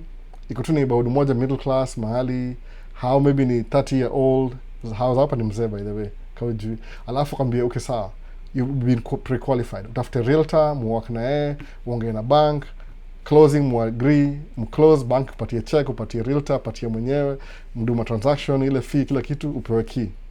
Fungue how, seme, we bought a house, mortgage 30 years, wanzi hapo. Lakini a couple of years from now, 5 years from now, umpata promotion, umeanza business, so life imeongezeka kidogo. So then you're going back to buy a house. What you'll do ni ile utanua how wengine utangalia income tena. Oh, you've improved. So unaweza afford ya 1 million. Tena utaenda uombe bank, kupatie check, uwapatie, hivyo. Alafu ushindwe, what are you going to do with the other house? Uone, well, ilinua 200,000, ime appreciate to 300,000. I can pull in 100,000 from that kama ile equity because umekukilipia ime reduce in amount alafu ime increase na ile value yake, then you sell it. Which 100,000, what do I do with 100,000? Wacha nifungulie watoi wangu for 1k ama whatever Roth IRA na hiyo 100,000 juu ita grow. No, ni kama ile idea ni ile stocks hivi, juu pesa you are not expecting the money but you're making the money quietly while you lived in this house. In increase in value kind of while you're paying it down. Mwanatu kama hiyo. Alafu it's based on your income. So kusema income yako, nothing has changed. Kama you have the same job, you have the same income, wataka buy house ya pili, now they can use the equity on your house kuqualify to the next house. Lakini musema don't buy too much of a house, by the way. Buy enough house for yourself. Kwa sababu kuna hiyo cost iko associated na story ya real estate tena. Iko associated na kubuy house kubwa. I've been in a big house, by the way. Rent a big house was a good experience. Mpaka sasa regret kusema kweli kabisa. The house was big. Ilikuwa 4,200 square feet. Sikia number 4,200. Saa hii tunaishi kwa 2,800 square feet. So niko na kama almost 1,000 less. Na living space ya hii nyumba nika 1,500 square feet. Hiyo 2,800 ama 2,000 at most living space. Just either kwa office upstairs, living room, dining, ama bedroom. Man cave up kwa floor up even once in a while because it's too cold. No. Kama leo. So the usable space ni 1,500. So technically we don't even need the extra space because sometimes if you buy too much of a house that you don't need, suppose uko single. Why are you buying a 400,000 uko single? Unless you have the income. Sijui kuna ile vitu logical unaangalia sama, does it make any sense? Instead kidogo ya real estate. So una what you can qualify for. Suppose you qualify for 400,000.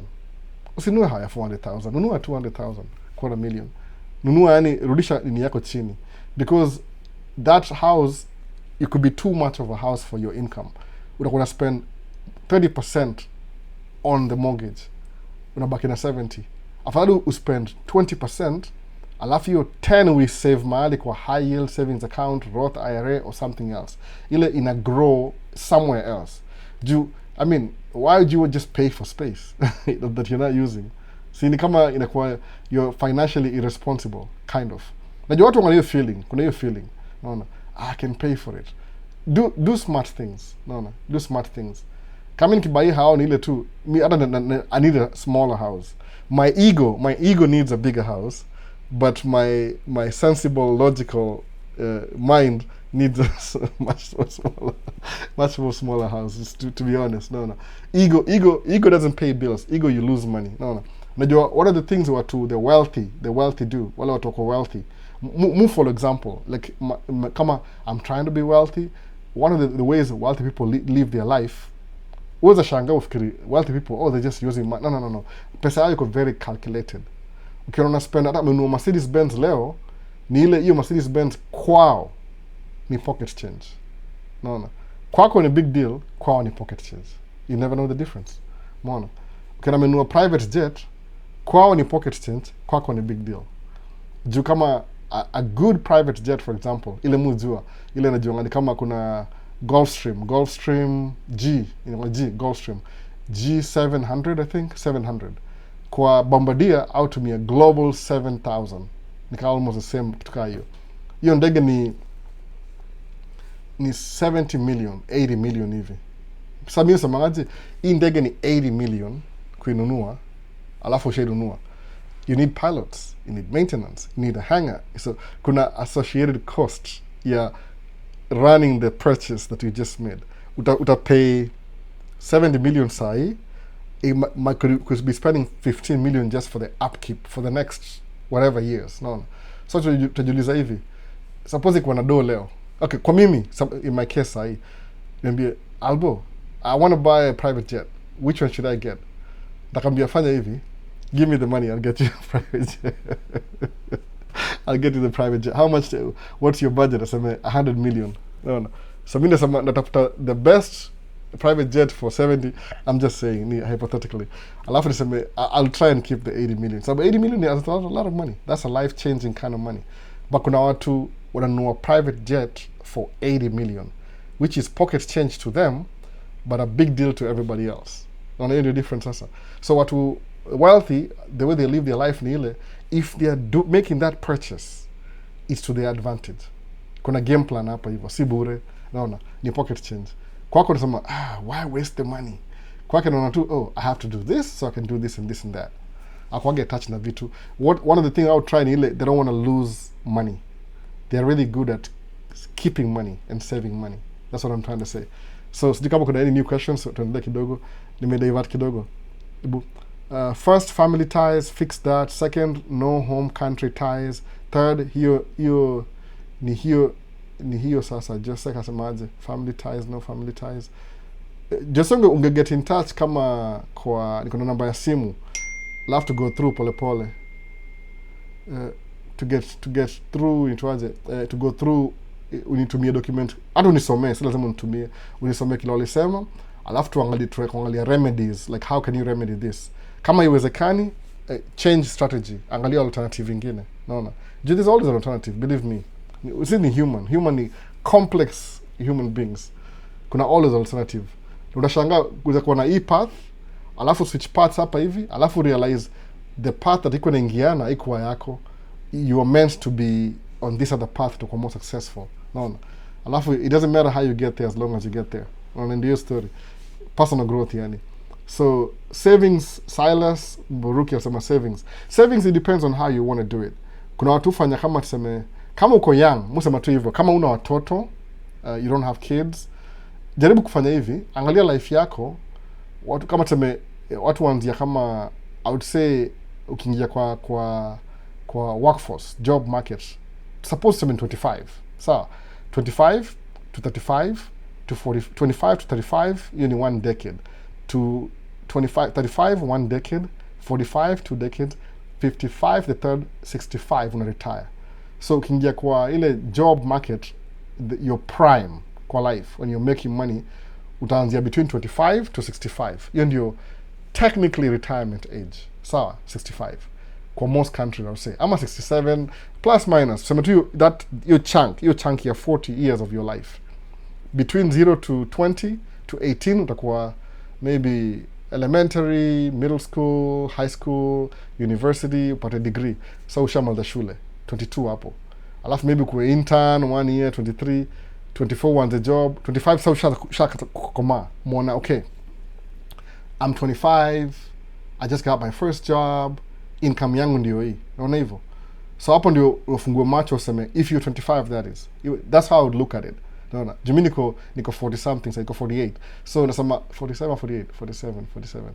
Mu count 1 year ahead. I think niko 47 better. Not I'm 48 this year. I think so.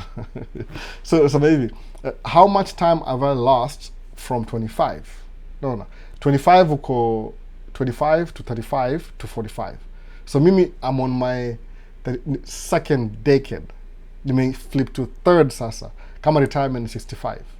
Alafu najiulizaje, ni very good thing kuangalia by the analysis. Useme hivi, most people unaangalia ile average middle class college educated person anaishi life yake aje. Juu kama ni 401k, mtu wanzia 25 una save Roth IRA, by time uko 65 imemature, then you have enough money to retire.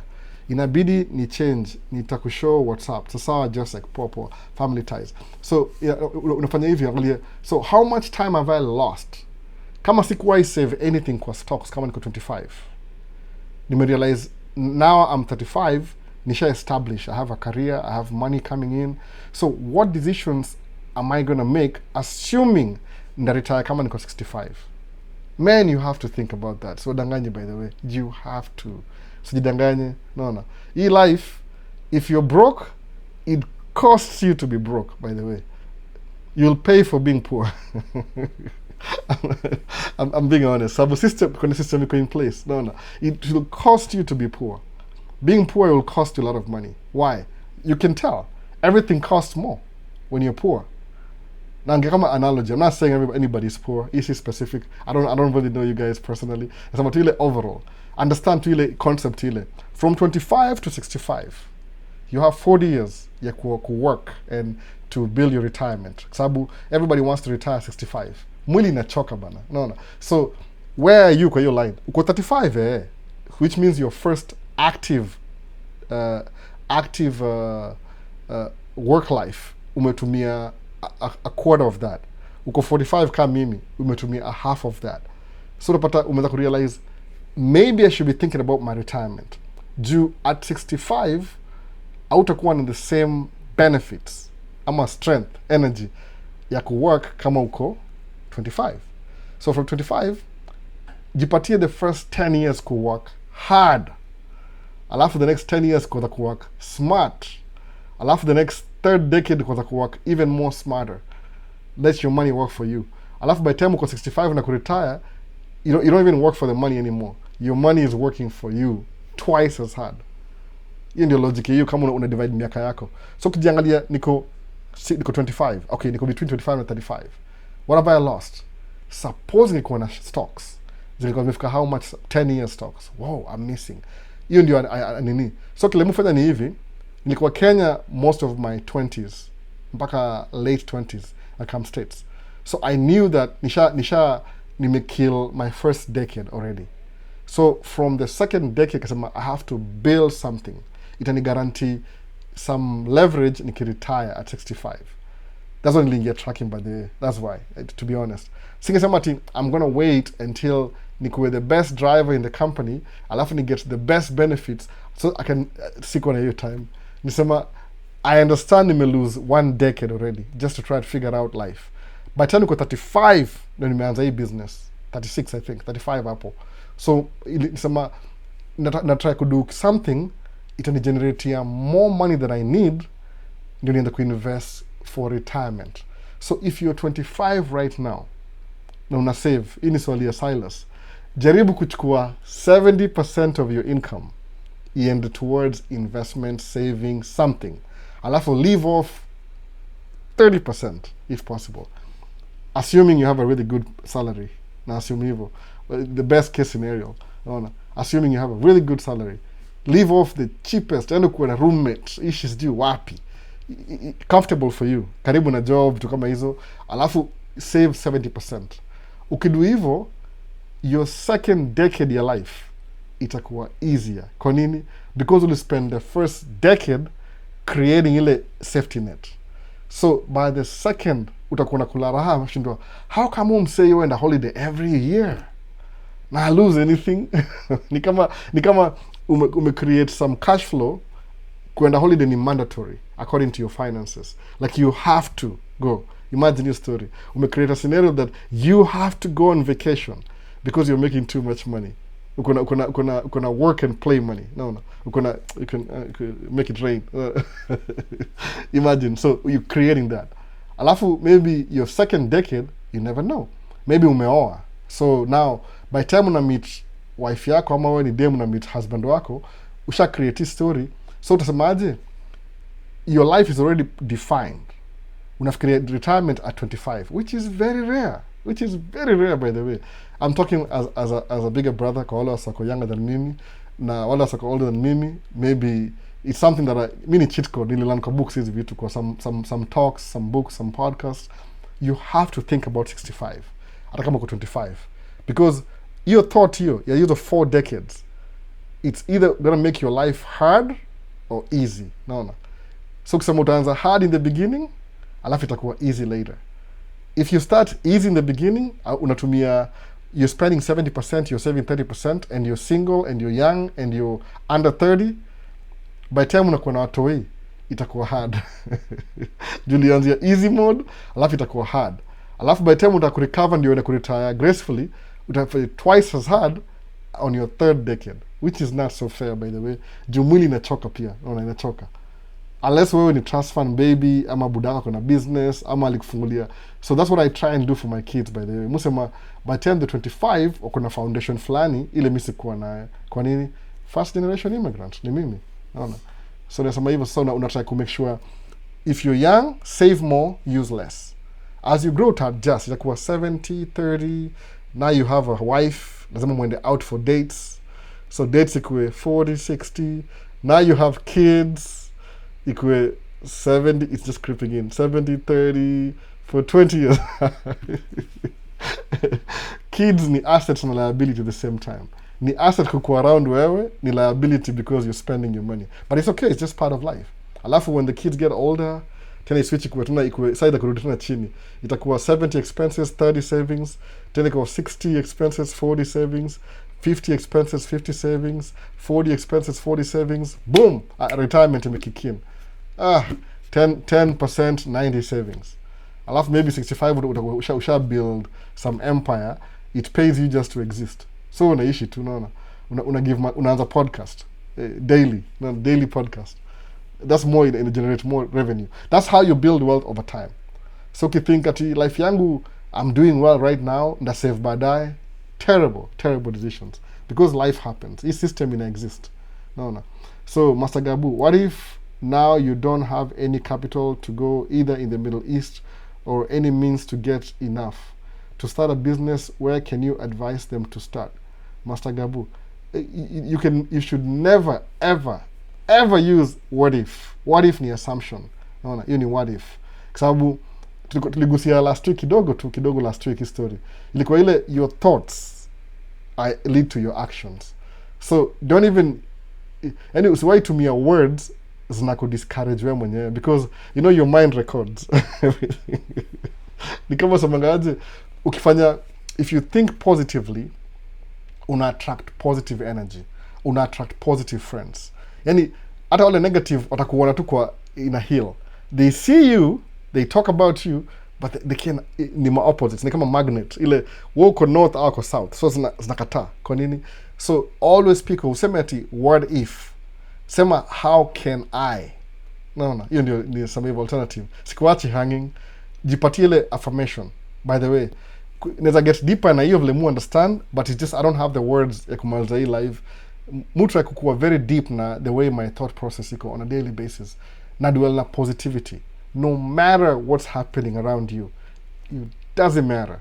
Naona mafuta ni XP, it doesn't matter to me. Kwa nini? Kumbuka ile scale 25 to 65, that's your scale. Kumbuka hivyo. I mean, you can do 35 to 75 if you want to. Kama family yenu kuna very good genes. No, sijui ni gani genes. But in hivi 25 to 65, hiyo ndio time ile your working life. 0 to 25 ama 0 to 20 uko shule, you just being a kid. I mean, come on, you're being a kid, somebody's taking care of you. But once you hit 25, hiyo ndio adulthood inaanzia hapo sasa. No, you need to have your own money. If you don't, nothing wrong with that. Sometimes maybe that's almost samangaje, hiyo ndio kama shesema ati enda Middle East when you're 25. That's exactly why I say that. Sababu mtu ameenda Middle East na ako 22 23 hivi, akayuko kama 7 years hivi, kuna some maturity una learn you would have never learned kama ungebaki malulikuwa. Umeona? Na sometimes ni malika Africa kumbuka, it's not your fault, it's not Ruto's fault to some extent, generally speaking. Najua kuna wako emotional, I'm not talking about that, but ni ile he's supposed to do something, but what's the motivation ya could do something? Ni ile tu you're born in the wrong place. Ulikuwa born, you were born in a continent where some people from another continent spent like, I don't know, 200 years colonizing everybody. So certainly it's up to your generation, ESI, ku rewind your story na kuibuild kwa the other side. So that means na most countries change for countries, you happen through what channel? What's the channel you change? Politics. Not even. Unfortunately, I don't know. As much as I don't talk about politics over here, because Maisha states is about personal development, see politics. But for change to happen, lazima ukuwe involved na politics. There's no secret, by the way. I'm not the one making the rules, that's true. Because wala wasa wako politics ndio happen kuwa the leaders of the country, in a way, and your managers.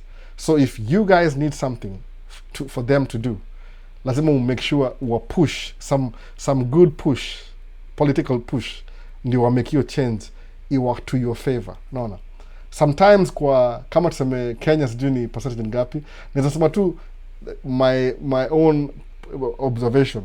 I think in Kenya the rich ni kama za kwa 20% ni watu rich. I'm just using an assumption, siko sure. Wala watu wani au discuss mambo mafuta na kitu kama hiyo. Alafu 80% wako kwa ile chini ya hiyo middle class, they are suffering. Ile life ni hard kwao. They are paying for being poor. That's what I'm saying in your words. That's it. It's not directed to anybody in person. Ni kama tu ile umbrella, nataka kusema ndio ile you understand. You pay to be poor. Why? Because everything costs more.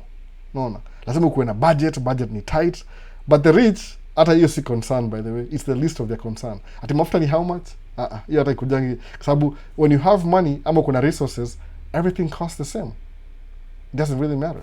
Kwa nini? Mafuta ni $10. Who cares? Shika $10. Kwa nini? Because even as you sleep on the create system, it makes you 3-4 times that kind of money you're losing. So you're not even losing money. Sometimes even, so like recession makes other people even richer, by the way. So ukisema between 25 and 65, what things can I do ni improve life yangu? Sometimes you don't have time kujinvolve na politics because your life goes on. Nimusema be active in politics, lakini kumbuka personal development ni muhimu. Kwa nini? Ile clock ya 25 to 65 ina tick. Tick, tick, tick, tick, tick, tick. Kumbuka hivyo. Nimeitumia tu hivyo. That's what I use by the way. Musemanga 25 to 35. Sawa. Hiyo ni 1 decade. 35 to 45, 2 decades. Out of your 40, depending when you started having kids, in between hapo kuna 20 years, itakurob 20 years of your life raising the next generation. Naona hivyo sasa. So because most kids legally America about 16-year-old hivi, they're somewhat independent, but 18 ndio wanakuwa very independent, wanakuwa young adults. Naona wanaingia kwa system sasa pia, they start paying their own taxes. So if you have 2-3 kids na wako 3 years apart, in 20 years, wako 4 years 22, wako 5 20, ita increase. But the good thing ile our young, as they get older, wale wengine wana fall off. So nakuwa 1 down 3 to go, 2 down 2 to go, like that, hivyo. Half of it was spent ku raise kids. So lazima think about your life, uoneaje mali niko sahi, what's my trajectory? Kuna any way, any path ndarita kama niko 65? Hakuna. Then if that's the case right now, future yangu inaka sioni mbele, kuna wall hapa hivyo, lazima nipande hiyo wall niangalie kwa horizon, what's out there. No, what's out there, what can I do sahi the next 5 years ita improve my situation, itanipatia chance. Sababu believe hivi, if you start making that move towards your personal development, to be honest, udanganyi, ni kama ni trick, ni kama ni, when nimesema hivyo, I can use so many words. No. Guru visual, samaje, the system is built to colonize people. Do you think it can get better? Or nyani ni wale kichaka? So amepatia ile political ni commentary. It's true, by the way, politics does not make decisions ya country. That's true. I'm not the one saying. Si mnajua, si ati mimi nasema tu, by the way. Ni mzuri kuunderstand hizi vitu. Ni a little bit of lazima u think deep about your life, but that's what mutra could do hapa hivi Maisha States. Ile the things nimelearn, vile mu execute life yangu. Now, by the way, sitting niko perfect. I'm not saying like whatever I'm saying 25 to 35, I'm on track. Niko ile tu mujikumbusha hiyo clock. Just like if you're a woman, for example, women wako 25. Sijui kama you probably ko Kenya, I don't know. But kuna mademo samaje, I'm going to focus on my career. Then once I get on top of my career, then I'm going to have kids. Good. Unaanza 25. Rat race. 30. Ujaolewa uko single. 35. Job imeshika mbaya. Wewe ni corporate executive. 40. Wewe ni higher management. Okay, now I want to get married. Unaangalia around. Okay, nobody cares. Why? Because the older you... An example too, by the way. I'm not quoting anybody. Nasema tu ni ile understand kwa hii life kuna biological clock. Because it's easier for you to get pregnant and raise kids when you're 25, if it's possible. That's almost samangaje. Kwa hii, ukiangalia kwa hiyo hesabu, chali yako 25, akiwa adama kwa 25, na both of them don't have resources, na they're planning to have kids at 25. Inaharibu hiyo balance. Naona. Ni poa kama chali yuko 25, chali yuko 30, ama redem yuko 25, ndio, sababu having kids, kaa wife yangu, sijui kama ni mlazy ama ni privilege, every time akona mtoi, yuko home 2 years. No. Mimi ndio nimfundisha. Terrible leadership. But musema, I try my best. So mu struggle, to be honest, mu struggle. Every time she has a kid, mu struggle. Because ile weight ya, I've been doing it for a while, by the way. Nasema tu ile, I'm just being honest. Si kama kuna nini, ile honesty. Every time she has a kid, mu struggle, by the way. Because nakuwa na ile, so I have to take up even her personal bills zikuwe zangu. Kwa nini? Ndio nimpatie time, abring ule mtoi from 0 to at least 2-year-old. Simona mtu yangu kimbia hapa nyuma, yuko 3-year-old. Still, bado ako na ile, she needs attention. Naona. Very, sijui, extra. Alafu because she's a young girl, she's daddy's girl. I'm sorry, you know. Na compromise everything. Nashinda kusabu, she's daddy's girl. Naona. I would like for her to hang out na mimi kufanya live. Ubani ile she gets into things that, you know, simwangalia, I'm not watching her. Focus yangu kwa camera hapa hivi. So kumbuka vitu kama hizo. When you're 40, hata kama ni friendship, you're not gonna make a lot of lifelong friends at 40.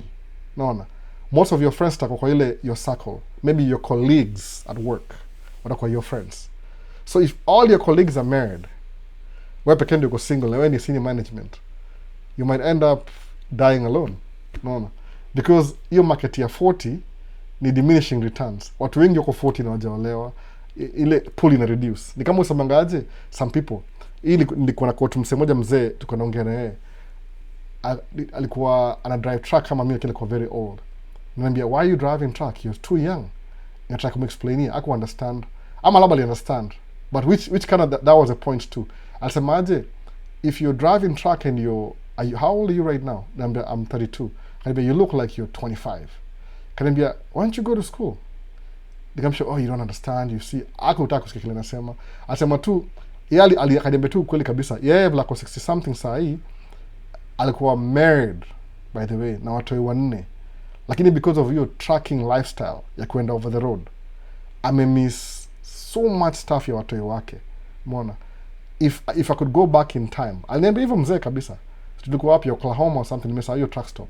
Akaniambia, if I go back in time, natafuta job itaniweka home even if it's less money so that I get to spend time with my kids, because I don't really know my kids. Ni kama si ni stranger. No, ni kama busama hii jina stranger. Kuna song moja kwa YouTube kids, stranger danger.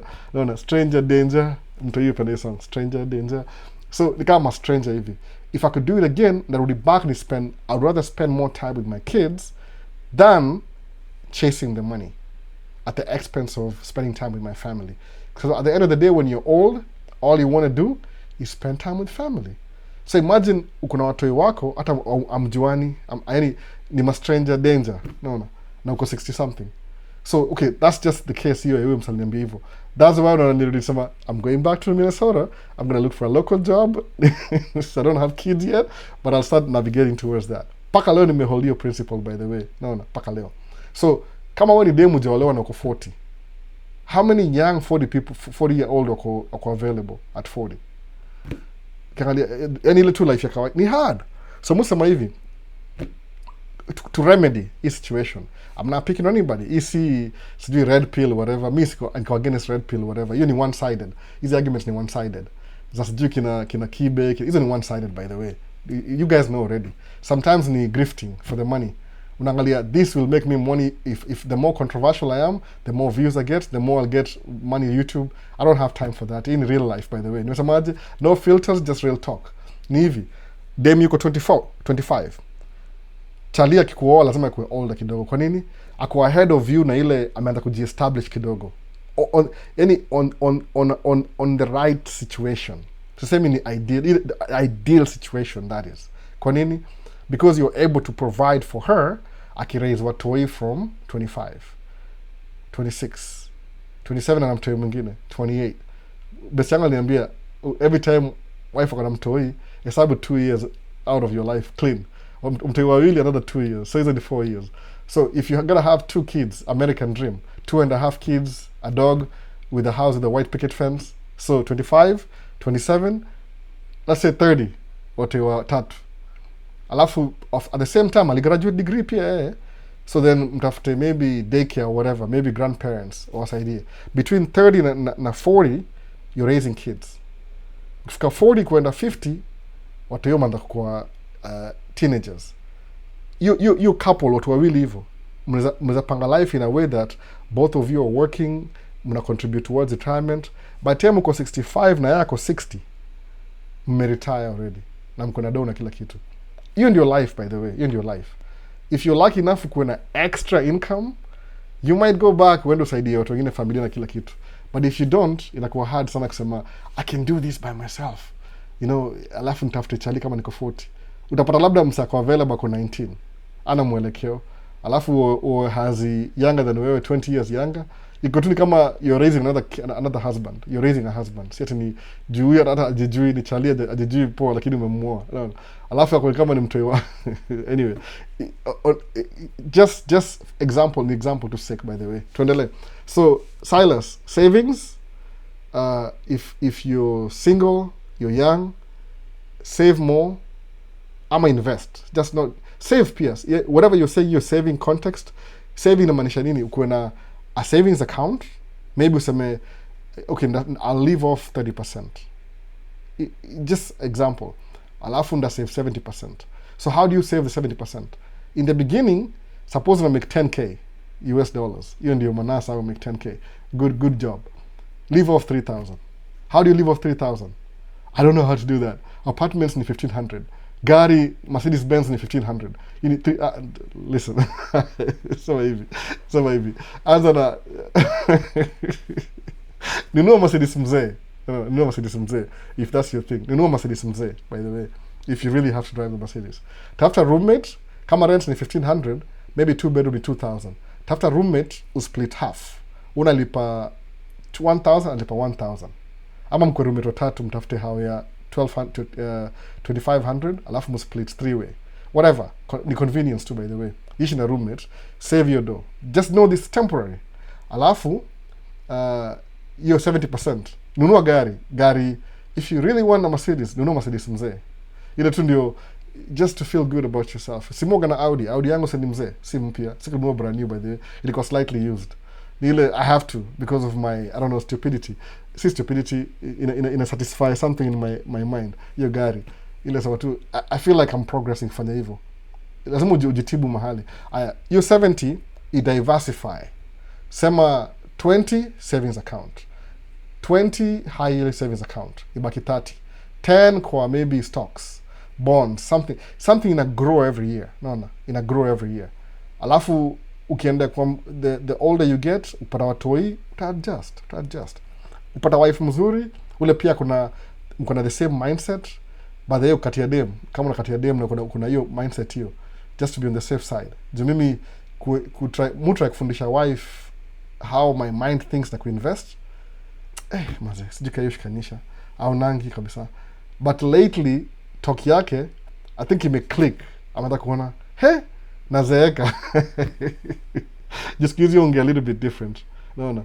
Alisema one statement, ayuko hapa. Alisema, I need to start making adult income. Not just high school income, like an adult income. Like I can pay for bills, I can do this.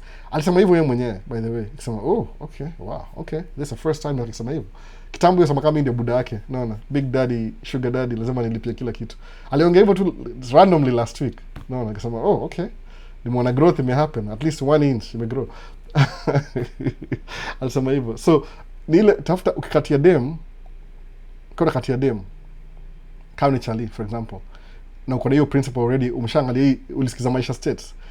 Jaribu kuangalia kama mna align kwa hizo stories za retirement. Jaribu kuona kama mna align. Ongea vitu, how many kids do you want to have? It's a talk too, by the way. Ni kama you're laying down the map. No. Jukisema tu, sura kati ya dem, kuna ile, nikikuwa 30 kuja States, to be honest, kwa States, nikasema aje, if I'm gonna get into any serious relationship, ni marriage. Si kuwaste time. It was time ilikuwa between 25 and 30. I didn't even know what I was doing. Kama niko na score dem moja ako above my grade, ilikuwa tu lugha mingi. All talk no show. Unaona hivyo. Madem nilikuwa nao before niko 30. Wala alikuwa Kenya. I'm so sorry. Sikuwa serious. I was just talking. All talk. No action. But after 30 nisemaje, if I'm gonna be in a relationship, itakuwa marriage. Kwa sababu ni understand the concept. Way before, by the way. I don't even know why, by the way. Ni understand the concept. So, unaangalia hivyo.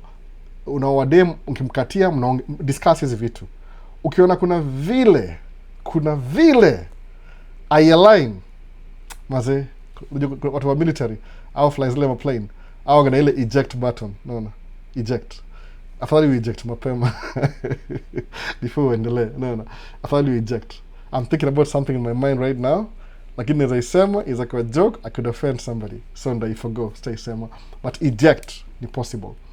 Hata kama ni msura mzuri, msee usiwe dem juu ya sura mzuri. Wacha ikue ile chumvi, spices, ni nyama bado, ni nyama choma, but umeongeza barbecue sauce, ni spices kwa na sura mzuri. Lakini sijasema, I mean, you know what I'm saying. Same thing necessarily, ongea vitu za life. Kama ile mko serious, ongea vitu za life, semeni aje, what do you see yourself 10 years from now, 20 years from now? Madili iwe on point. Exactly. You're teaching us several techniques to save money and use it on old age. It's true, by the way. It's true. That's how I think, Mimi. Musamanga, I can say I'm old, but come to think of it, not that old. Niko midlife crisis. No. Midlife crisis yangu ilikuwa maybe 5 years ago. I'm already past that. Ile, you're trying to buy everything you ever wanted and you want it right now. Ni urgent, ni microwave, 1 minute, ting, chakula iko warm. Unapitia hiyo stage unamaliza. Sikizi mu think about retirement and my kids. Full time. No. Sababu, you can tell. Sometimes le mwili na feel, no. I go to bed, I wake up, na maumivu. Shindo, it's like I'm getting hurt sleeping. Kumbe ile dream yangu ilikuwa real. I was running for real in my dream. Nikiamka na maumivu, shindo kwani kuna kimbia nini? What's happening? No, nashika hiyo. So you get hurt sleeping. Just sleeping. Tukona 20 years ago unalala kwa kitanda hata kwa floor. Siku hizi maze lazima mattress ikuwe the right strength, no, pillow kila kitu. Kitu hiyo. So unasema ukikatia dem, kama hujakatia dem bado. Itu ni ile ideal. It's not gonna go the right way. Utaona demu supu changanikio. No. Uongee naye akuombe namba, akupigie simu kesho uchanganikiwe tena. Blinded. No, alafu muoane. Alafu sikia she knows nothing about nothing. Alafu muanze pamoja. Nasema tu at some point have the talk. Come in na boys, I have boys. My 12-year-old, 10-year-old boys, niko na 16-year-old nataka ku rush nini birthday zao. Watakuwa 16 this year and a 3-year-old. So at some point lazima nikuwe na hiyo talk with my boys.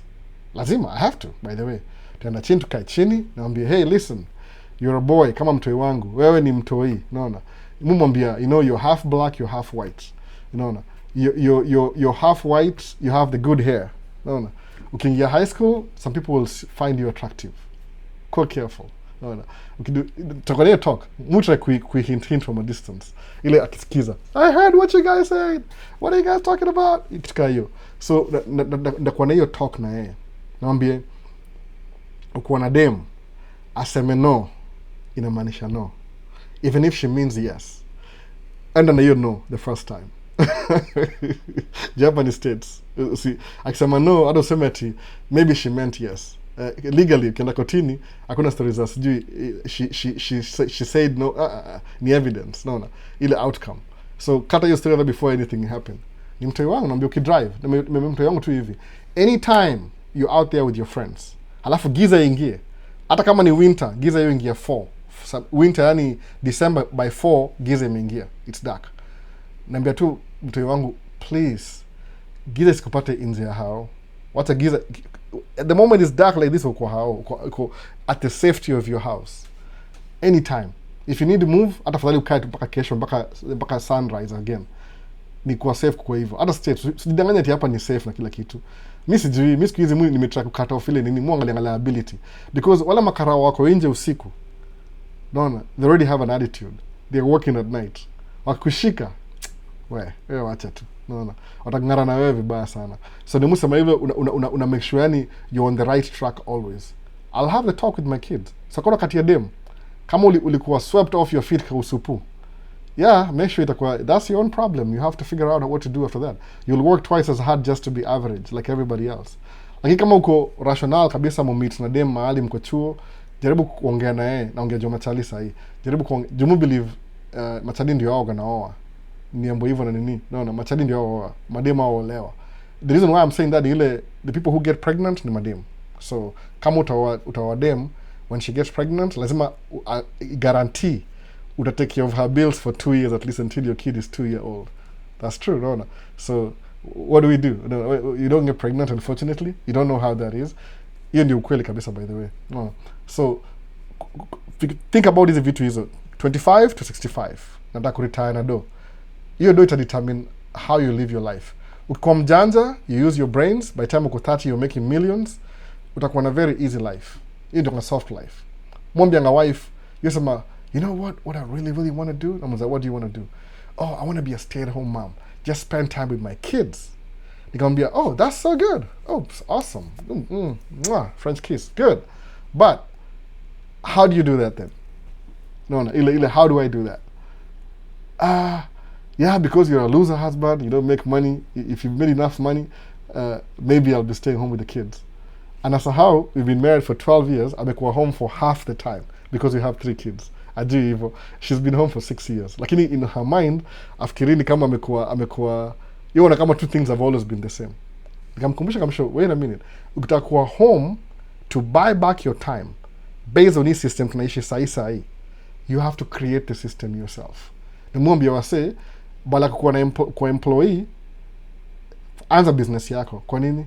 Ita fast track the age you retire. Unaenda 65 ile, utabring 65 ikuwe 45 ukianza business. Na ukuwe serious about it. Si business ya mchezo tu. Uta speed up your retirement, by the way. Hii ndio goal yangu, but ni ile mimi niko na watoi a little bit late. 2020 I didn't have any kids on my 20s. Mtoi wangu wa kwanza nilikuwa 32. Naona, so nilikuwa late kidogo. Sikuwa well established. Nimekamna green card kama niko 28 upper states, late 20s. It'll take 3 to 5 years hivi to establish what I want to do here. That's what I'm saying. To speed up your retirement, ile hypothetically from 25 to 65, make sure una make more money now than you need, and you bring your retirement closer. Like you're buying back when I pull back. No. Imagine retire kama uko 45. Umekuwa in business in 15 years. Now, there's no place kufanyia kitu faster, easier than this country called the United States of America. Sikudanganye, by the way. Mwaga limited na family yangu juu right now niko kwa face. I'm raising kids.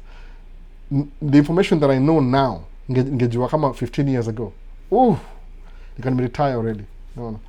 There's so many ways ya kumake dough. Economy is anguka, but kuna a way. That's also mga diversify your portfolio. No. So, we are taught to be efficient employees, not owners of businesses. Unfortunately, hiyo ni ukoloni ile, it's trickle down ukoloni, colonialism, liambo hivyo. Education inakuambia just go to school, memorize things, pass exams, ndio uende ufanyie mtu job. Sawa, that's okay. Lakini ukianza hiyo job, reduce life yako to 30% to save 70%, you're going to be a businessman. No. I really like we do a collaboration video online about how to maneuver uko, like all about that. Go to visuals. We'll do that. Don't worry about it. We'll do that. Transa live na nikuwa free one of these days. No. So ili kwa swali ya Silas Mburuki imeenda mbali, muenda na detour. Huko na maswali mingi, by the way. I always have information. Ile tu msemaje ini live Q&A. Sitaki kwenda specifically na vitu zangu. Dazo msemaje ndakuwa na membership channel, alafu ndio itakuwa easy ya hivyo ni structure my thought process, how the ideology yangu si yangu kabisa, ni ile the things nimeadapt ku ensure ina keep my life in order. Naona juu watu wengi so like ile guidance, by the way, hata mimi included mimi, ile guidance ile this is how life is, reality check. Alafu ukiambiwa kama ni joke, you don't take it seriously. Naona kama sasa imagine wife yangu ananiambia ati you know I never wanted to do this, I wanted to be a stay at home mom. Nikamuuliza okay, what does that mean exactly? Ulikuwa 19 ukaingia university na deni, naona deni ya university student loans, ukagraduate. So if your intention when you're 19 ni kuingia shule on credit, what do you think? So ulienda shule on credit so that you can be a stay at home mom? Does it make any sense? Because if stay at home mom makes you money, then the whatever action you did when you're 19 could justify it. But if it's not making you money and ukuna deni ya mtu I don't know. So ingia shule albo some. Kusoma si free, by the way. Kusoma si free. It's not free. No. Is university, they cost money. Si free. Degree si free. Nani Victor, natumia Victor because namjua. Victor ali get full scholarship ya journalism. Kwa nini? Aiku mwangukia kwa lap to poop from nowhere. Aliitafuta, aliipata, kaangukia, naona. You're actively seeking for the next outlet. Itapeleka placing in a different.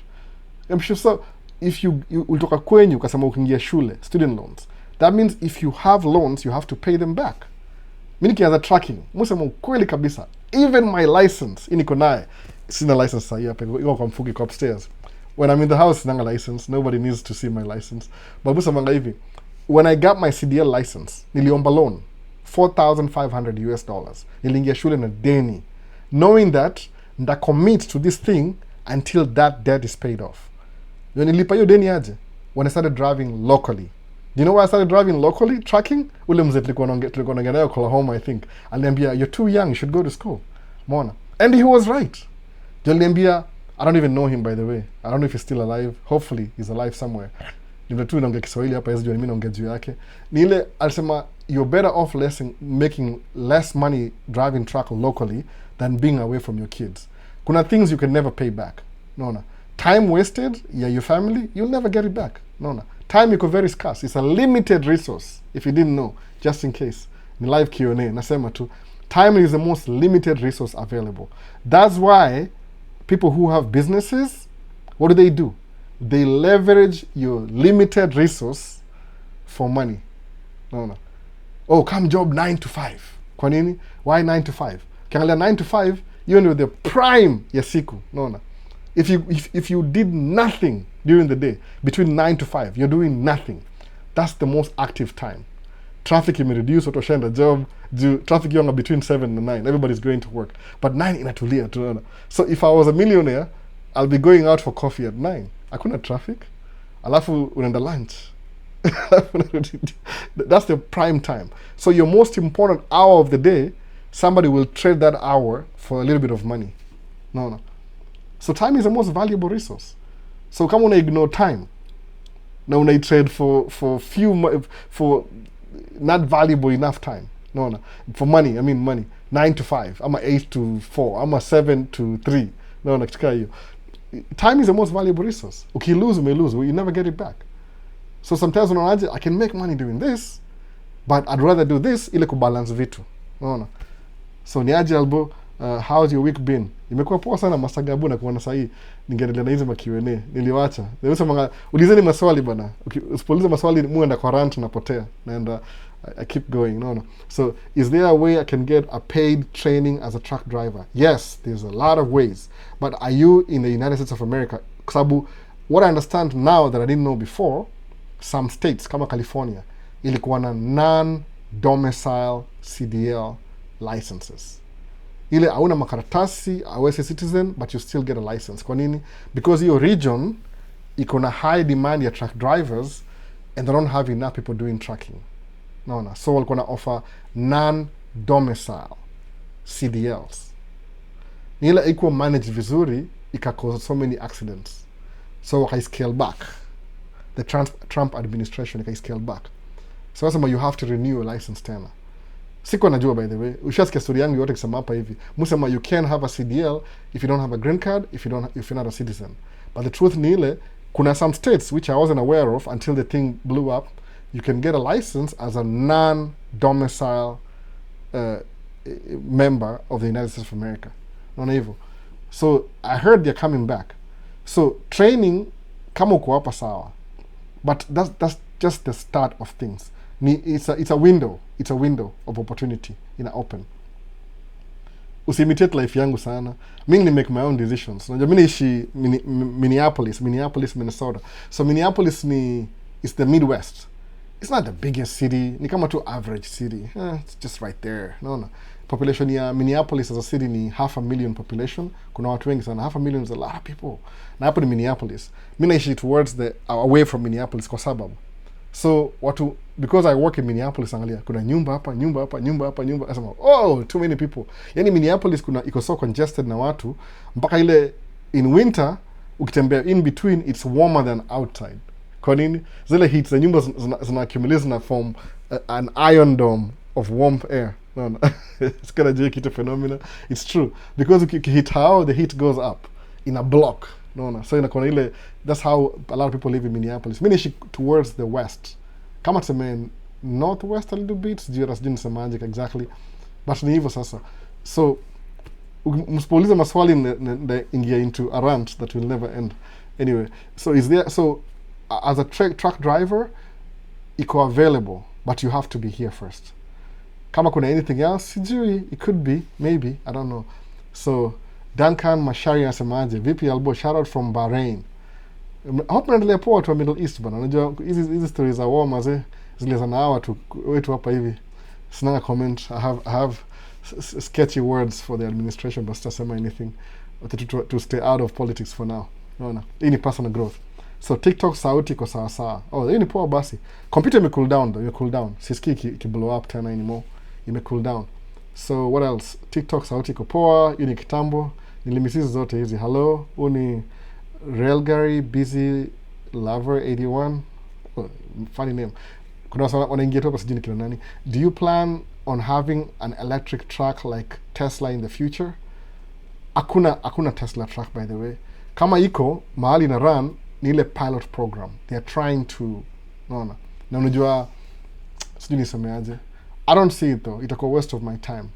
At the moment saa hii vile muangalia vile truck inaenda everything, just based on my experience, repairs, maintenance, kila kitu, electric is another extra thing to worry about, which I don't want to do that. Kwa sababu unajua si work na efficiency. So kama truck yangu saa hii, what do I need to fix? Discover 2 problems yesterday that I need to fix. Lakini both of them zina need shop juice. It's not something I can fix by myself. Lazima nipeleke mahali. So niko na kama 1 week before niende service, another service ina come in 1 week. So I'm trying to squeeze in nimalize kila kitu. Na hii story ime happen ile truck ikishake. Kuna something ime shift on one side. Part inashikilia airbag. So I have to replace the whole thing ama ninunue brand new airbags. But because my airbags got kama maybe 1 more year to go, ndanunua tu hiyo part peke yake. Ama maybe I have it already. So hiyo ni maintenance ya regular ile diesel engine. So ongeza electric, your component. Mona. Maybe shocks in the same, airbag in the same, but now engine sile engine ya kawaida, ni engine different, ni electric. Kuna batteries, so it's a whole new learning curve. Do you think I have time to start learning some new stuff? They have to make me do it. They have to make me do it. Ndio. But overall, kama ni choice ya electric na diesel, I stick with diesel. Kwa sababu diesel niko familiar nayo. No. Kuna ile, what do you check for? Kuna coolant, ina cool engine. Kuna mafuta, hiyo ni fuel. Kuna, gani ingine nimesahau? Power steering, fluids. Oil, coolant, freon, fuel. Four types of use. Kuna air system, brakes. Electric itakuwa, it's more complicated. Yani, nimekaa na diesel engine long enough to know how to maintain it. Naona hivyo. So if you get me to an electric truck right now, hizo ni more problems. I'll also drive off-road saa zingine. So it's kind of hard kusema ati I can switch to Tesla. Yeah, it sounds good on paper, but practically itakuwa a challenge. They have to make me do it. If they don't, they'll make me do it. They have to. The government. So hey, you seem from Africa. Are you from Nigeria? No, I'm not from Nigeria. I'm from the United States of America. Najutona wananipata tu mahali wasema VP Albo joining a little bit late. Where umenikaraka sana. So I'm trying to build my life after 2 years injury. Recovering physically, financially has been Zeus the Lion.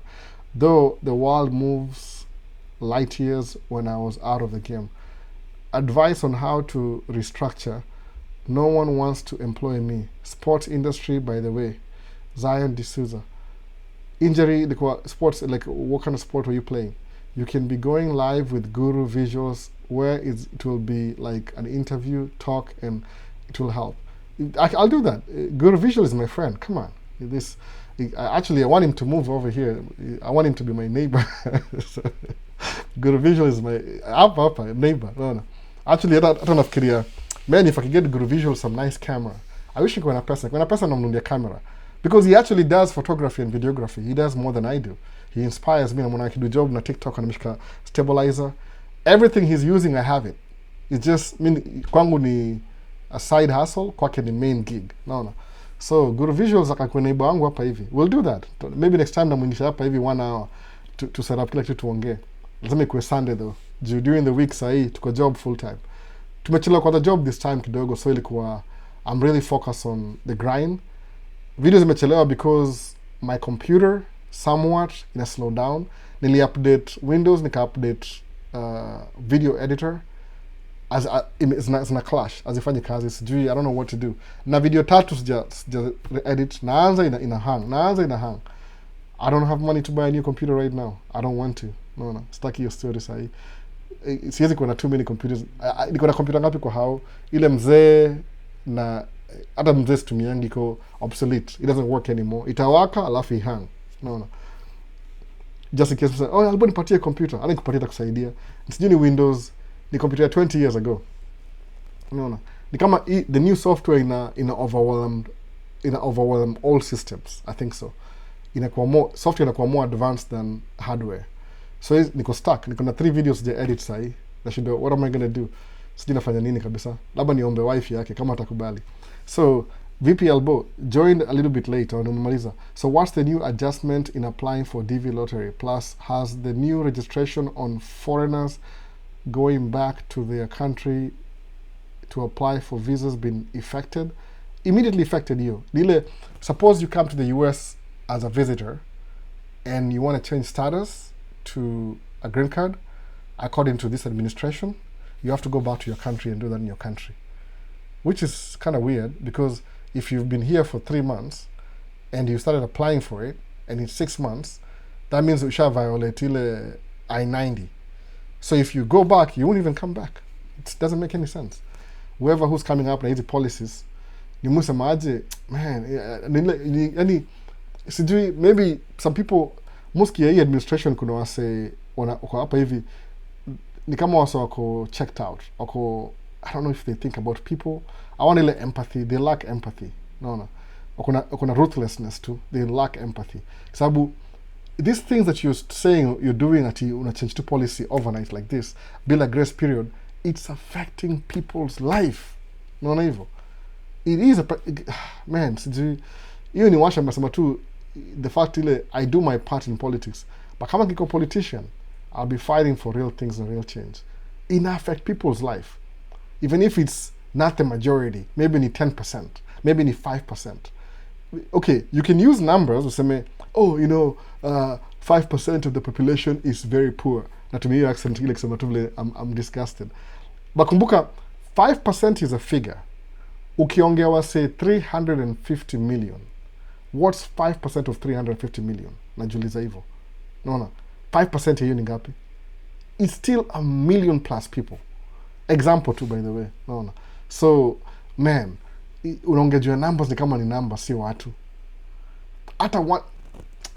Damn it. Hata si 1%. If one person is suffering, that's a good reason kuona change. Naona. Si lazima ikuwe 20%. When it comes to binadamu, si numbers. Because 20% ni ile a percentage of population. Kama mu say mbona ulivotia huyu Trump? Oh, because of Democrats, morality yao, unajua hizo mambo za sijui LGBTQ. Man, who cares? No. Na kuja accuse sema mimi ni whatever. Hapa anasema hivyo. Musamanga live, let live. It's none of your business. A human being is a human being.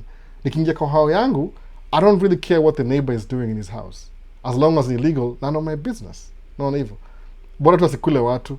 Kwa sababu, even if it's 1% of the population, na wanakuwa oppressed, hiyo 1% could be 1 million people.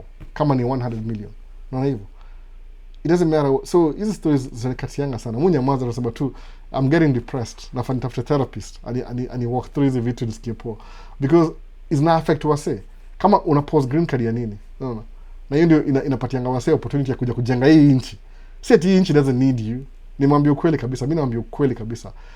These countries au patina green card, please. Nile tu, maybe nile ataki kuleta aibu ama political instability. They need immigrants more than the immigrants need them. Nile una pretending tu ni kama wataki hiyo story. No, una pretending tu saa hii. Kama hii administration ni kama an audience of one. Au fanya kila kitu please be a leader. That's it. No. Hakuna kitu kingine inafanyika hapa hivyo. Shinda sasa ni nini inafanyika? Anyway, tuendelee tu. They get political bila kujua. So sema hapa Minneapolis, Gotea Ibrahim Onami huko US. Kama na meet. Ako TikTok. Tujameet for tujaongea. Mumu na TikTok tujaongea for a while. Ilifanya join kwa track kama 3 weeks ago, ajanipigia simu tena. Nimechelewa but nimefika. Karibu sana. Naona kuna Godwill Ibrahim ama ni Emmanuel. Ibrahim Emmanuel. Jina mrefu hata siwezi pronounce poa. So kuna swali lingine tena. Tumeenda over 2 hours. 2 hours 14. Kaka, wewe uni-inspire everything I do. believe me, good visuals, you don't know that. When do I inspire? Because you're actually doing the thing that I always wanted to do. Me nile mu drive truck for a living, alafu I'd love to do videography. Ningeenda California ni hame huko. Unajua hapa states yoga very simple. If you want to be a movie star, unaangalia which cities ziko na theater na ziko big in television. Chicago, New York, California. Unahama huko? Unaona? Ukifika pale hivyo, you live in your car. People usually have cars. Si gari mzuri kawaida tu, unalala kwa gari yako 2-3 days, homeless, living in your car.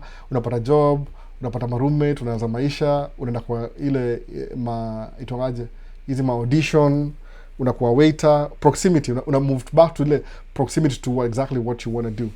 Nimwambia watu wangu, if that's what they want to do, selfishly I want them to stay around me kila siku niwaone watu wangu.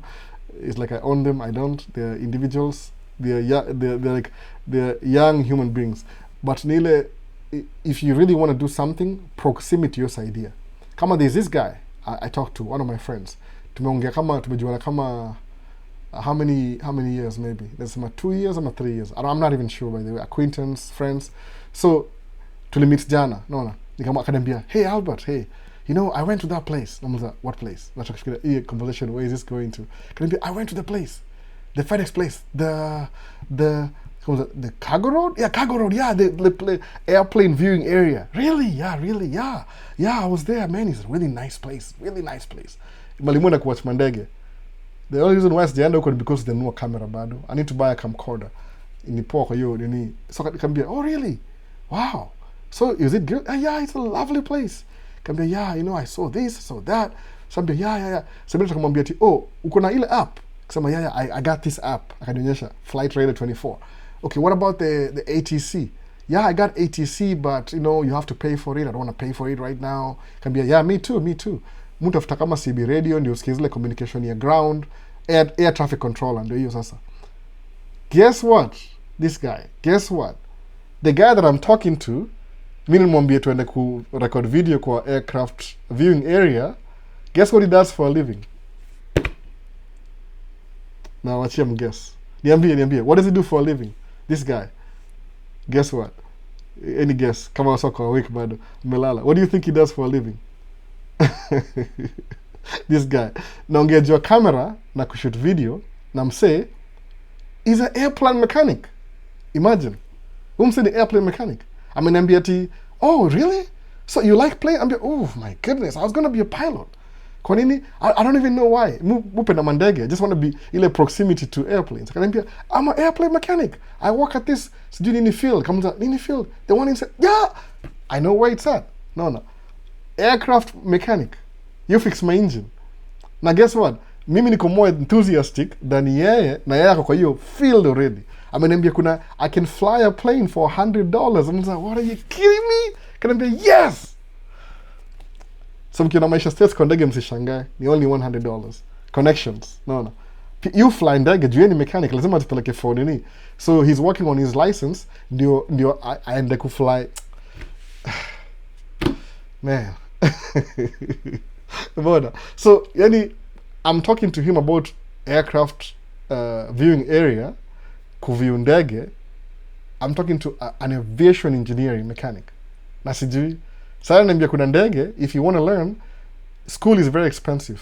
But kuna private lessons. Naweza pay as I go. No. I need to do how many hours nikwe pilot. Ting! Guess what? So because of mdomo yangu mrefu kuongea juu ya aircraft whatever, Saidi meet mse, is my friend the last 2 years jaijua. So yongea suri ya parenting, kids. Kumbe, he's doing exactly what I wanted to do. So, sometime, maybe next week, ama week, nenda kufly ndege mimi for $100. What you do nile unakaa na instructor, mna fly, alafu while you're up there anakuacha we control. For $100? Mse, neza kwa pilot by next year. I'm just saying. I'm not so sure. I'm just saying. No. So, so connection. Small world out there. No. Nishanga sana, by the way. I was so surprised. Nimse wa Caribbean. No. So, man, watch that too. So, big up, brother. Aircraft mechanic, aviation mechanic, asemaje, oh, semi-truck, what do you need to attach to how, what?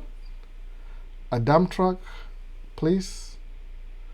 what do you need for what hata sijui nini, kuna wase sijui kabisa, unajua kila mtu wana kitu. Sasa sijui on a semi truck, what do you need to attach to haul a dump truck, please? No, semi truck, if you're gonna do a semi truck with a dump truck, you need an end dump trailer. End dump trailer. It's like a dump truck, but it's its own unit, so attached with the fifth wheel. It's called an end dump trailer if you have to attach on a fifth wheel. But a dump truck is just one single unit. Everything is in one truck, straight truck. Haha, pilots to be. This is very simple compared here in Kenya. Actually, in Kenya, it could be the same thing to Nile. Uyu, whatever he works, akona connections because he's an aircraft mechanic in a small airport. Small airport. So kuna watu, they do, like there's a training within their system. Aliambia, even my daughter is taking classes already. Alafu, our watu ni private, they own their own planes. Kama we ni aircraft maintenance in a small airport, who are your clients? Plane owners. Elewa hivyo. Naona. So nilishanga sana yani. Mimi naongea juu ya camera na aircraft viewing area. Naanza kuongea mambo ya engine, anajua mambo ya engine. Nashindwa, wait a minute. Umseme comment. Okay, mimi najua tu ile information, but I may question, yeah. The new engines, the Neo. What? Umseme sema nini? Ile language ile. No, naambia yeah. So I'm looking for a camera. I haven't been there for a while. I want to get a camcorder. Then once I get there, then I'm gonna be, the mic taxi. Yeah. There's mic tango. I mentioned everything here because I'm like, wait a minute. What do you do for work? I'm like, oh my goodness. Sasa tunaongea na mse kila siku. So do nini videos na yeye. Yaani mimi ndio niko more strong na video. Tulidu na yeye, the last thing tulidu na yeye ilikuwa zile ma itongaje. Zile ma plays Easter. Zile za sijui Jerusalem, Jesus nini na yeye. Naona. Mimi na yeye tulikuwa ma soldier. It's funny though, it's funny how that works. So anyway, hiyo niko very interesting by the way. So alisema ni kama $100. Naona. Nile kile ajui I don't think anafikiri labda $100 si do mob kwangu by the way. If I'm working, si do mob sana. Naweza changa every once a month niko fly ndege. But I'm a little bit scared because na fly ndege gani hizo ni poa. I hate flying by the way, to be honest. I hate flying. Lakini nimebuild your confidence. Now that nimeingia kwa muangalia bombo za aircraft na kila kitu, zile ndege ziko well maintained, they rarely get into an accident. Rarely. Ndege alafu pia mali ikifly hiyo nini fuselage ni aluminum, so hiyo kana maybe ni zile ma rivets na shake kwa sababu ile turbulence, but ainanga corrosion. Truck hizo kana corrosion. Niulize mimi dump truck yako na shida hapa Minnesota, kuna corrosion, lazima paint every year, sometimes you rust bumper, too much stuff ya salt na kila kitu, elements zinakatia sana hapa nini. Lakini planes generally they spend more time flying than kwa ground. Na kama kwa ground iko kwa ile environment protected kwa nini, kwa hangar, which that's one kwa hizi ma airline. Kama nimeona kuna one of the I think ni plane spotters wa Kenya, sijui ni plane spotting Kenya, mfuata kama 3 or 4 JKIA, nimeona akifilm Kenya Airways from sijui wapi 8 hours arrive in the same video take off to London. Nikajua tu I know what they're doing. Hiyo ndege ilitoka Asia ikaland, wasa wakashuka, wengine wakaingia, ikaenda London. Ifike London, iland, wasa washuka, wengine waingie, iende New York. Iland, tena irudi Kenya. Ndege zisimange by the way, niteke. I'll change to crew ina change. Naona. Ndege hizo spend more time flying than sitting. Ukiona zimekaa, maybe ni ile 1 or 2 days ama maintenance. But mostly ziko kwa hewa. Naona. It's more profitable when they are flying than when they are sitting. Hata truck ni hivyo. Truck ikikaa inakuwa mzee. So, anyway, anything else? Q&A, tumekaa hapa 2 hours. Siharakishwi leo. Wife alitry kuniharakisha kina ameniwacha. Ameenda na mtoi shopping leo. Leo amenijaribu sijui. But ni hivyo. Kuna any question? Nimedivert leo from Q&A because mlinyamaza. Bado nikianza channel nianza bila live, ilikuwa tu I was making videos za kuongea. Lakini I think sahi we are friends. We've been talking to each other for a long time. So ndio msema live Q&A mzuri ile participate kwa hii content. Mufil kama if I'm just talking about my own things bila ile audience, it's like I'm talking to myself. Na sijuagi ile reaction. So hii ndio live ile mu prefer kuwe Q&A, but if you want ndaanza ingine ya kuongea tu ile zile ma principle nizi structure down. Even nimeongea saa hiyo mambo ya 25 to 65 year old, the things you should be thinking about, how you should structure your life, vitu kama hizo to explore it as we go. Unaona hivyo? Kwa sababu that's also semaje, I don't have time to comment juu ya politics na world affairs na everything, because I think it's more important kukuwa na personal growth than politics. Be active in politics though, kwa sababu politics ndio determine, yani ile it affects your life whether you like it or not. So lazima ukuwe very active na politics. Alafu pia kama sasa hivi mimi naishi diaspora, nikiangalia Kenya from the diaspora, everything starts to make sense. Because unakama unaona this system is working, this system is not working. Why is this system not working? Oh, colonialism. Inakuwa more vivid in my mind when I look at it from this perspective, from diaspora. So la so wonge ati mimi navotia Trump because of morals. You can tell, or just spend time kukuwa educated. Wako na education ya between 2000 and 2016. Ama 2020 to 2016. 5-year experience. No. Take your time, learn your history. Go back. Learn history. No. Julize Mau ilitoka wapi? Who's Dedan Kimathi? Why was he killed? This and that. Cheza hiyo game. Kwa sababu sisi ni ambiguously, like all of a sudden Kenyatta's family own all the nice land in the White Highlands. Si coincidence. Angalia, follow the money. Follow the money. Ujue. Mbona Nairobi National Park ni National Reserve? Jiulize hivyo. Si coincidence. Kuna mali ilianzia. Haikuanzia tu hapo. Naona. Jiulize hivyo. Kama siku hizi na appreciate, sababu ni kama ukiangalia hapa Minneapolis, most of these Native Americans land. They have power. They're getting into politics, Native Americans. They're getting involved in politics. Because wamekuwa kiavoid, but wame realize the only way they'll get change ni kuwa involved na politics. Lazima kuwe very active in your politics. Very active. Sile emotional unalipwa, that's easy money. Naona. So ukipa $100 leo, alafu msee umvotie, alafu akuibie ile hospitali na barabara kwa your neighborhood the next 4 years, is it worth selling your ideology for $100 one time alafu usuffer for 4 years? It's not worth it. Kuwa smart na politics yako. Jua na vote ya msee unamhold accountable. Naona. Sema mtaka term ikuwe 2 years instead of 5 years. Ndio watu wako wana refresh. Kama hapa US a house au fanya elections every 2 years. So ukiingia pale West time nje, unaona. Hata inafanya pia Supreme Court iko na term limits. Presidency ni 2 terms. Ndio kwa sababu ukipatia wasee longevity, na hii history ya longevity hii ya kuwa na dictatorship ni because of slavery. Lakini now because vitu zimechange, ni poa kila mtu kuna term limit. Ndio tuko tunatoa wasee wale wazee. Tuseme kuna limit. Useme politics ya leo ni hivi, kwa MP lazima kuwe na master's degree hapa, ama at least degree. Na huwezi kuwa MP kama uko over 65. Kwa nini? Because vile una make decisions, judgment ina matter when you're older. Kuna hizo limits. Na who makes those changes? Ni policy. Policy making. Ni politics. Waka term limits. Sema wabunge, 2 years mnaingia election. So wakimess up 1 year, they only have 1 year to campaign. Hapa ndio house na konga hivyo. Senate ni 6 years hapa US. Presidency ni every 4 years. The only thing inafaa kutolewa hapo hivyo ni Supreme Court. Au ni lifetime. Toa hiyo. Because decision za ujinga sana wamekuwa affected politically, because wanaona kama wako invincible. Because once umeingia huwezi toka. So mimi niko actively na campaign ndio iko na term limits Supreme Court. It take some time, might take 10 years, 15 years, but lazima uconvince wase waone hiyo change ni nini. Lazima uwe communication, na communicate the ideas to the population. Ile a smart population hizo vitu go out of hand. Unaona hivyo? Because somebody is like anathink ako invincible until elections ikuje. When the elections come through, mnamtoa immediately. Unaona? Overwhelmingly. Si ati ile unasema ati some people are undecided, ukabila. Unasema hivi, ukabila will only take you so far. Kama ni mkabila. I'm so sorry, unaona, nikaambia ukweli kabisa. Kuna vitu kuna dead end. Kwani utakuwa how long are you going to be Kikuyu for una vote your interest as a Kikuyu? Alafu atakusaidii directly. No.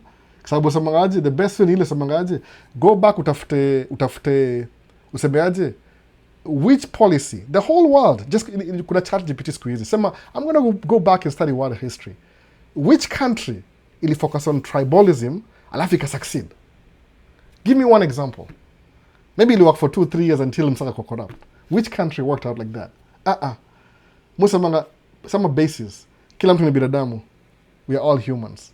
Boom, anzia hapo. Naona hakuna percentages, there's no 1%, 3%. Human beings, basic. Anzia hapo line. Okay, what policies are we going to fight for to benefit my fellow human being first? Sababu kumbuka, kama barabara ni mbaya, ina affect everybody, siwe peke yako. Naona hata kama wewe ni Mkale, wewe ni Mkikuyu, wewe sijui Mswako, it doesn't matter. Naona ukiangalia vizuri kabisa, hiyo ukabila ilikuwa divided na mkoloni.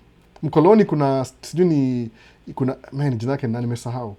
Kuna kama kitu imekuwa South Africa. Kuna somebody yule ideology ataka kurule from Cairo to Cape Town. Naona regardless of nani yako in between, they don't really care.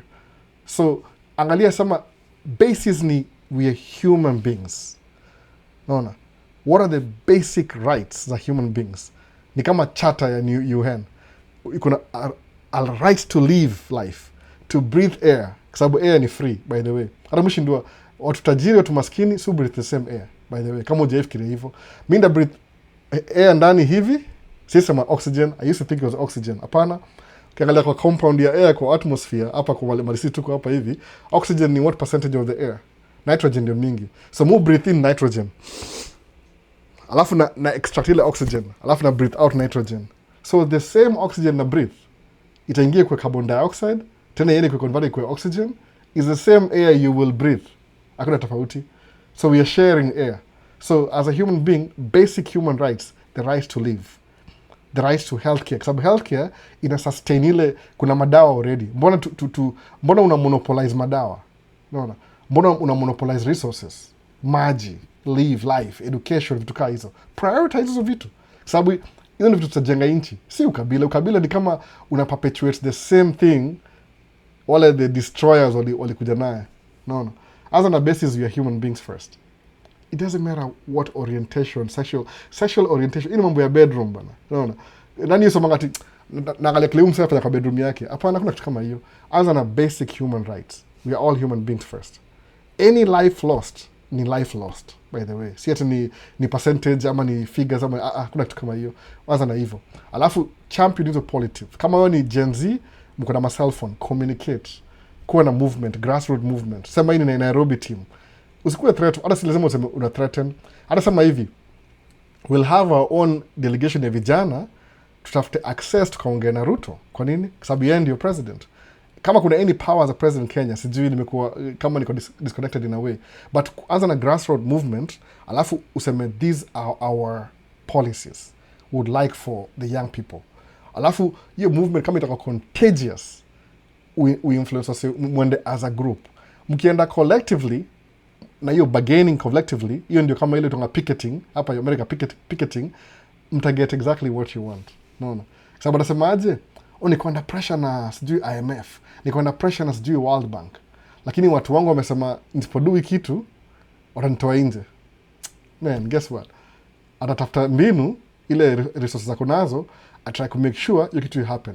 Kama ku create employment kwa vijana, ama watu wako na passport wote, ama industry asemeaje, kuja umanufacture Toyota Kenya, Nairobi na Kisumu na Mombasa, tax free, whatever tax ya Kenya iko tax free condition, as long as vijana wapate employment. Done. Naona kama airport is a good thing from a distance.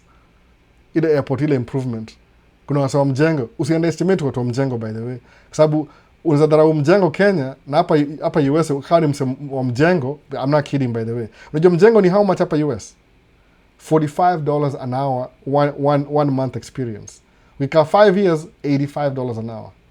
No, 65, 80, unalipwa, yani una benefits, kuna everything. Alafu ni seasonal. So you work for 9 months, you're paid for 9 months.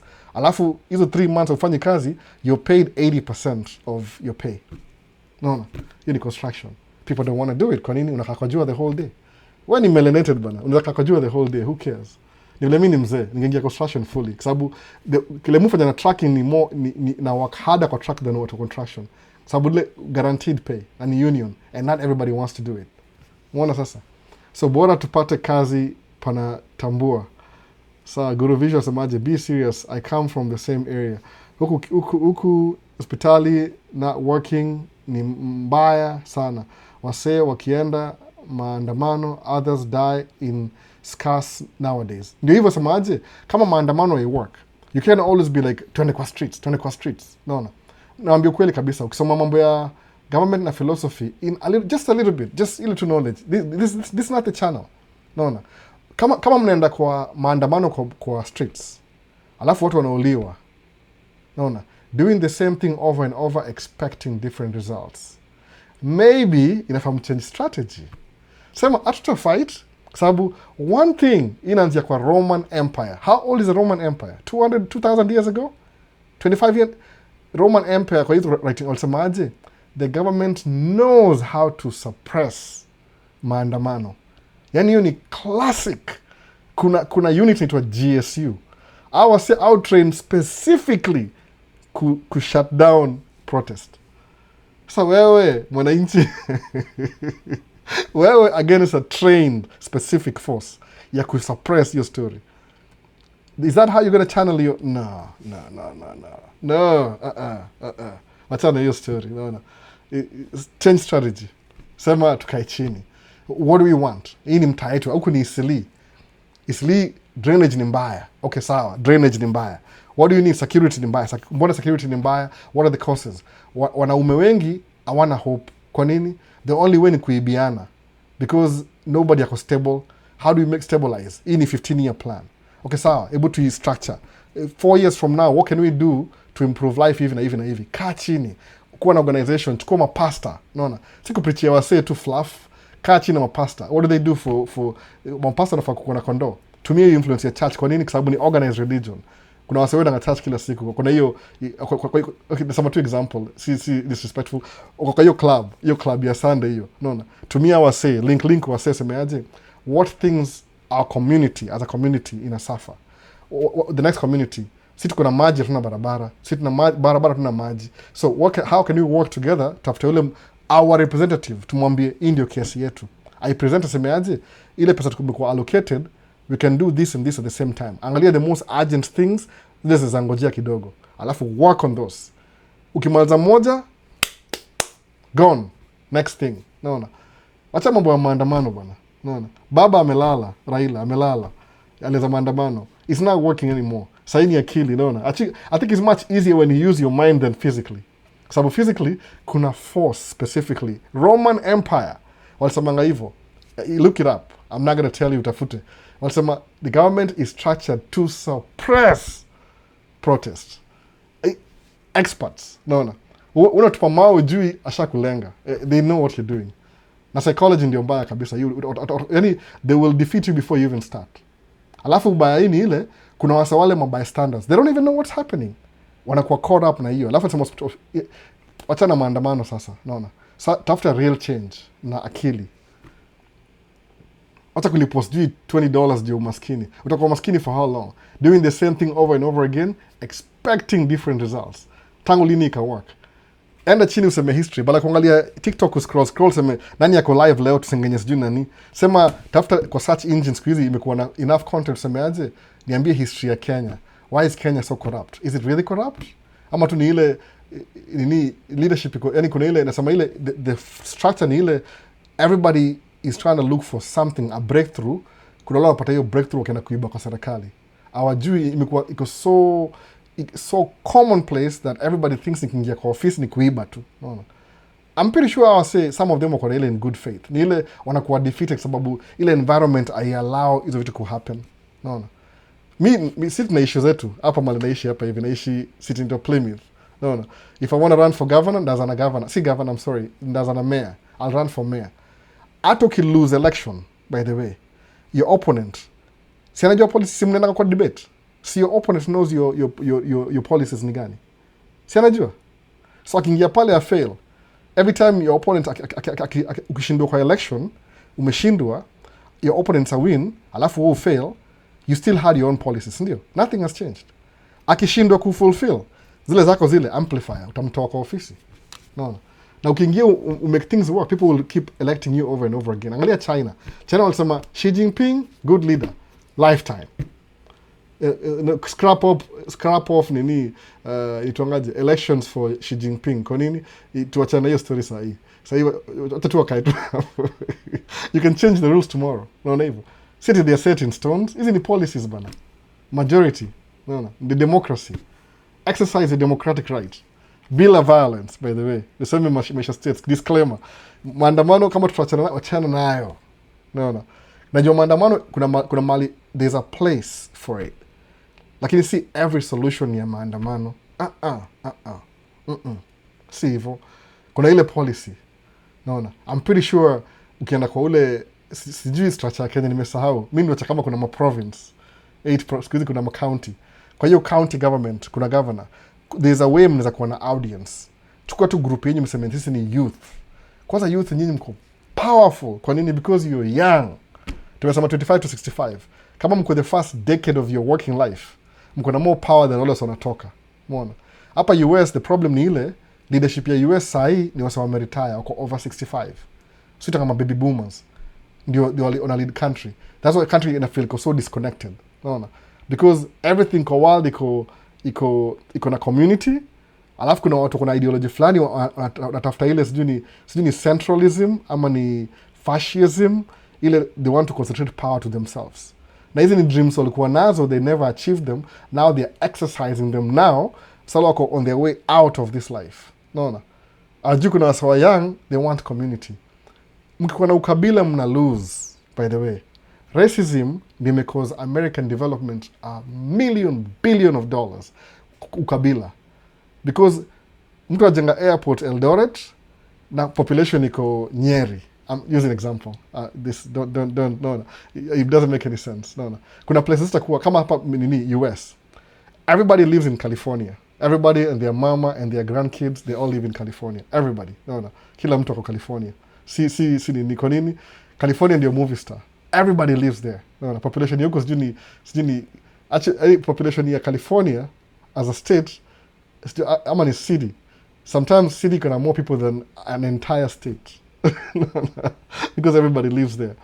So mayor wa California, unapata LA for example county, ako more powerful than a governor in North Dakota. Unataka hiyo example. That's how powerful it is. Lakini ile representation lazima muangalie policies.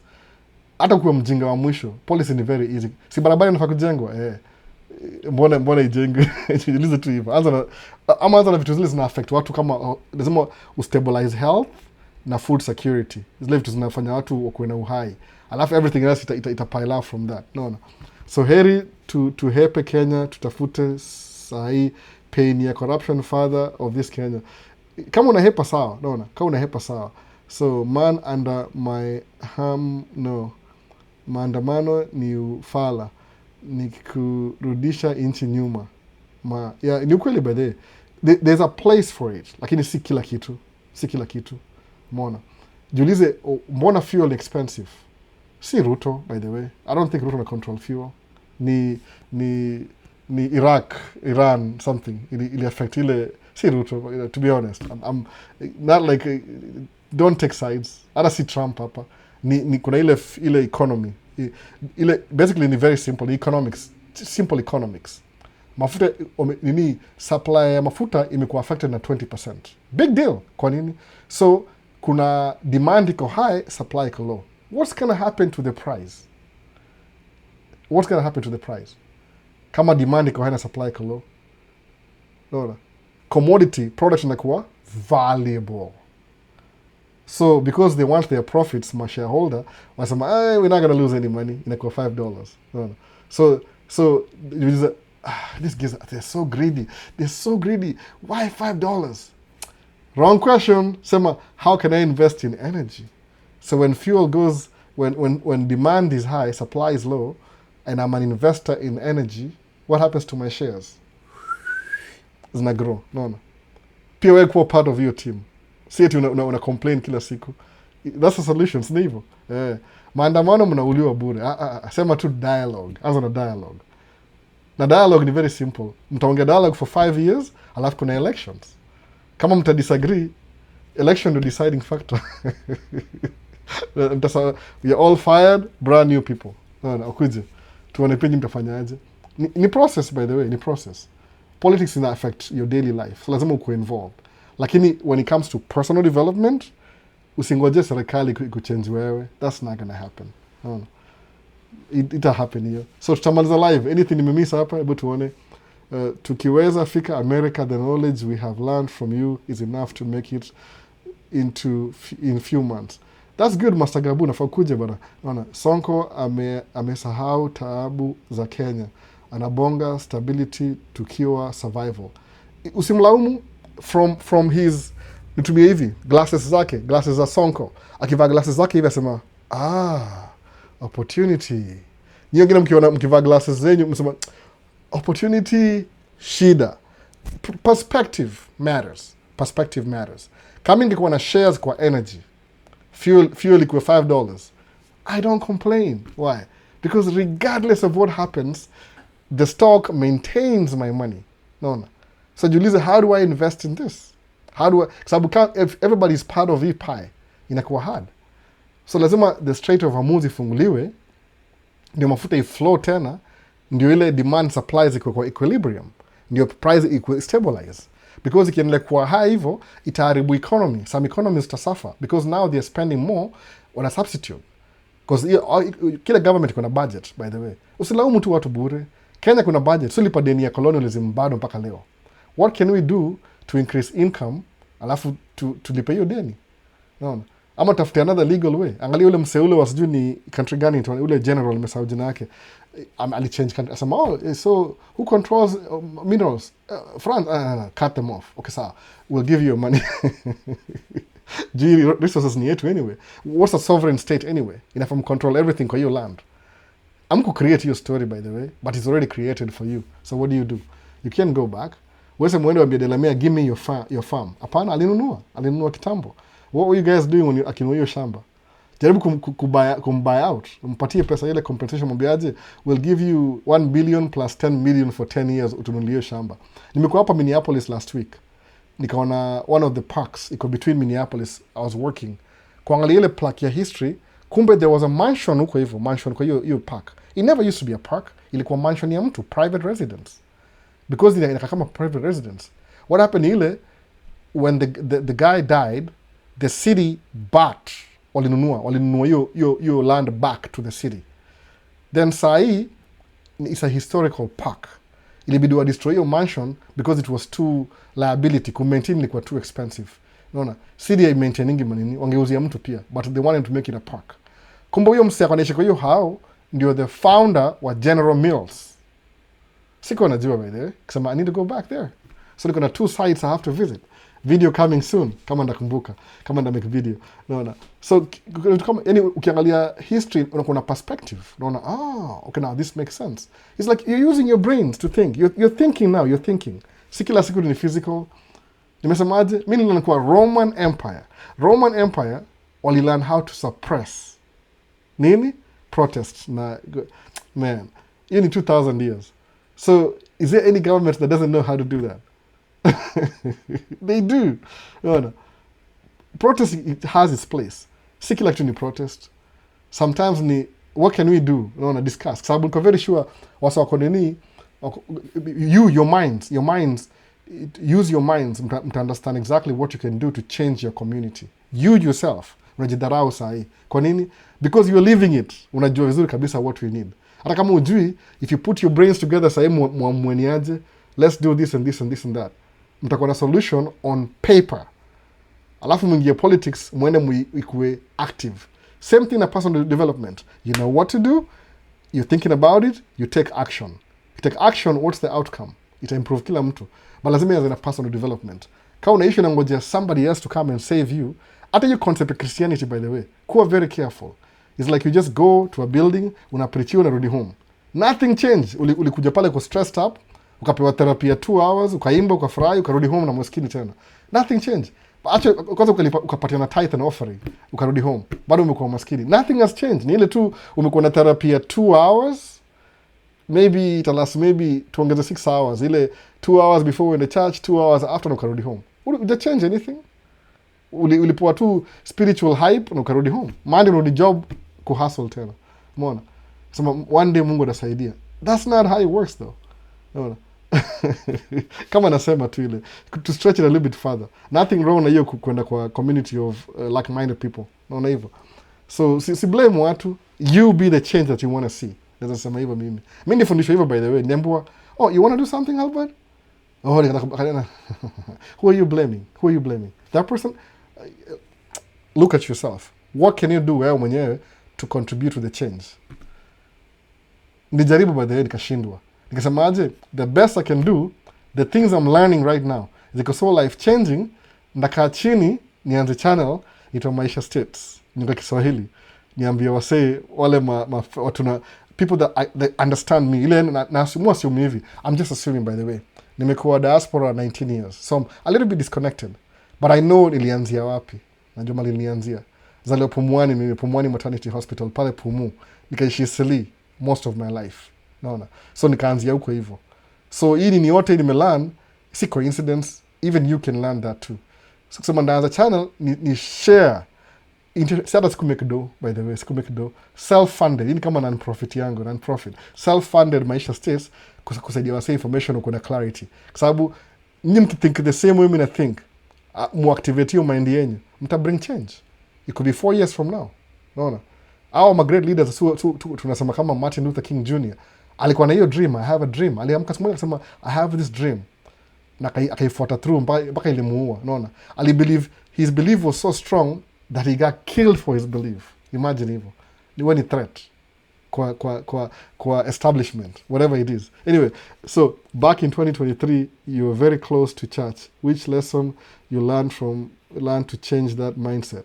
Master Gabu, nothing has changed, by the way. Ni ile ukiangalia hivi kuna vitu mimi niko nafundisha Bible, by the way, for your information. Nilikuwa so close to church, I started teaching the Bible. Nika grow up nilikuwa just like everybody else, very mediocre. Unaenda church kama attendance, ni kama umeenda present, alafu unakaa huko una meet my best team, mnaenda lunch, mnasahau story. Unaenda kuwatch Arsenal ikiplay na Man U. Your time. Arsenal wamewin this year tena. Wame come back after how many years. That mediocre. Everybody in mediocre Christian. Everybody. No. So the mistake that I actually did, nikaenda deeper. Man, unataka kujua vitu how they work exactly. Study kitu uende deeper uone. Naona Master Gabu utaniambia tu wewe mwenyewe. Study tu mwenyewe utaniambia. Utaangalia vile sometimes hata hiyo organized religion it's used for political expediency. Kwa sababu najua nyinyi mmelala. Angalia kama hapa US. Trump alipata votes za evangelical Christianity. Sasa ni Christian nationalism. Ona claim ati it's their job I don't even know, wamejipatia title fulani tu ile. Kwa nini? Ile vulnerability ile umezoea spiritual bankruptcy. You don't study for yourself. You're told what to do. Ukiambiwa what to do for a long time, guess what happens? Unakuwa easily manipulated. Ukijisomea mwenyewe every single time somebody try kumanipulate, uko na foundation already. Naona? Najiuliza, wait a minute. That doesn't make sense. Where in the Bible does it say that? What? Unaanza hiyo story. Ukianza hiyo story hivi ku-question, msakotresha na wewe, kwa sababu sema ati, Bible inasema hii ni illegal. Nakwambia, give me the verse. Ufungue verse utachanganyikiwa. I think it was somewhere here. It was ufungue page mpaka umalize. Mpaka uende kwa cover useme tujaribu King James version. Ufungue missing. Kwa nini? Mostly kwa church pastor yuchukua phrase ya text alafu ana interpreting yake iko based na understanding yake, ana try humanize kwa whatever life it is. That's why pata kuna pastor na preach Kikuyu na Bible Kikuyu, mtandasa Kikuyu ile in context ile. Unaona? Kuna ile morality in general, ile you can extract from the Bible. Lakini hizi ma laws are everything is when the government creeps in. That's why ukiangalia constitution ya America, because most of them were from Europe, wako najua vile mambo ilifanyika Europe. Ukiangalia constitution ya America, the first thing imesema separation of church and state. Number 1 kabisa, by the way, walianza na hiyo story separation. Kwa nini? Walijua he can manipulate this and this can manipulate the other one. Walijua hivyo already. Ni ile tu watu sahau history. So kama wewe ni Christian, anza kusoma Bible yako ile, kuwa a Bible scholar in a way. Utafika mwisho ushangaa useme no, this is so trivial hapa hivi, hii hapana, no, wanza hivyo unaona. So utakuwa na more doubts, which is good by the way, because it makes you think. Umeona, it makes you think. Bado ukiambiwa kila siku ni kama unapigwa pasi. So unakuwa mellow, ni kama umelala, unaona. Msana ana show up kesho anakuambia unakubali. Kwa nini? Uko kwa hiyo train, unaona, unazunguka watu train hivi. Maskini lipa sadaka, omba Mungu, there is shoes in heaven, paradise. Sikia, angalia example. Umesema umeongea juu ya nani? Umeongea juu ya Sonko. Angalia Sonko's eyeglasses, naona yeye ana shida ya pesa. So kumwambia siombe Mungu akusaidie, it doesn't make any sense kwake. It doesn't make sense kwake kabisa, kwa sababu perspective yake yeye anaangalia vitu hivi, wewe unaangalia from hii level. Ni hard kuona hii level hapa, unaona. Now I describe exactly what I'm saying. Siwezi sema mtu akustay away from me ilikuwa so nini, ilikuwa anyway. So yeah, I can recall telling us that short storyline. How can I enroll for masters in the US? Just apply. No. Usipangue Bible bro. Acha tupange nayo binadamu.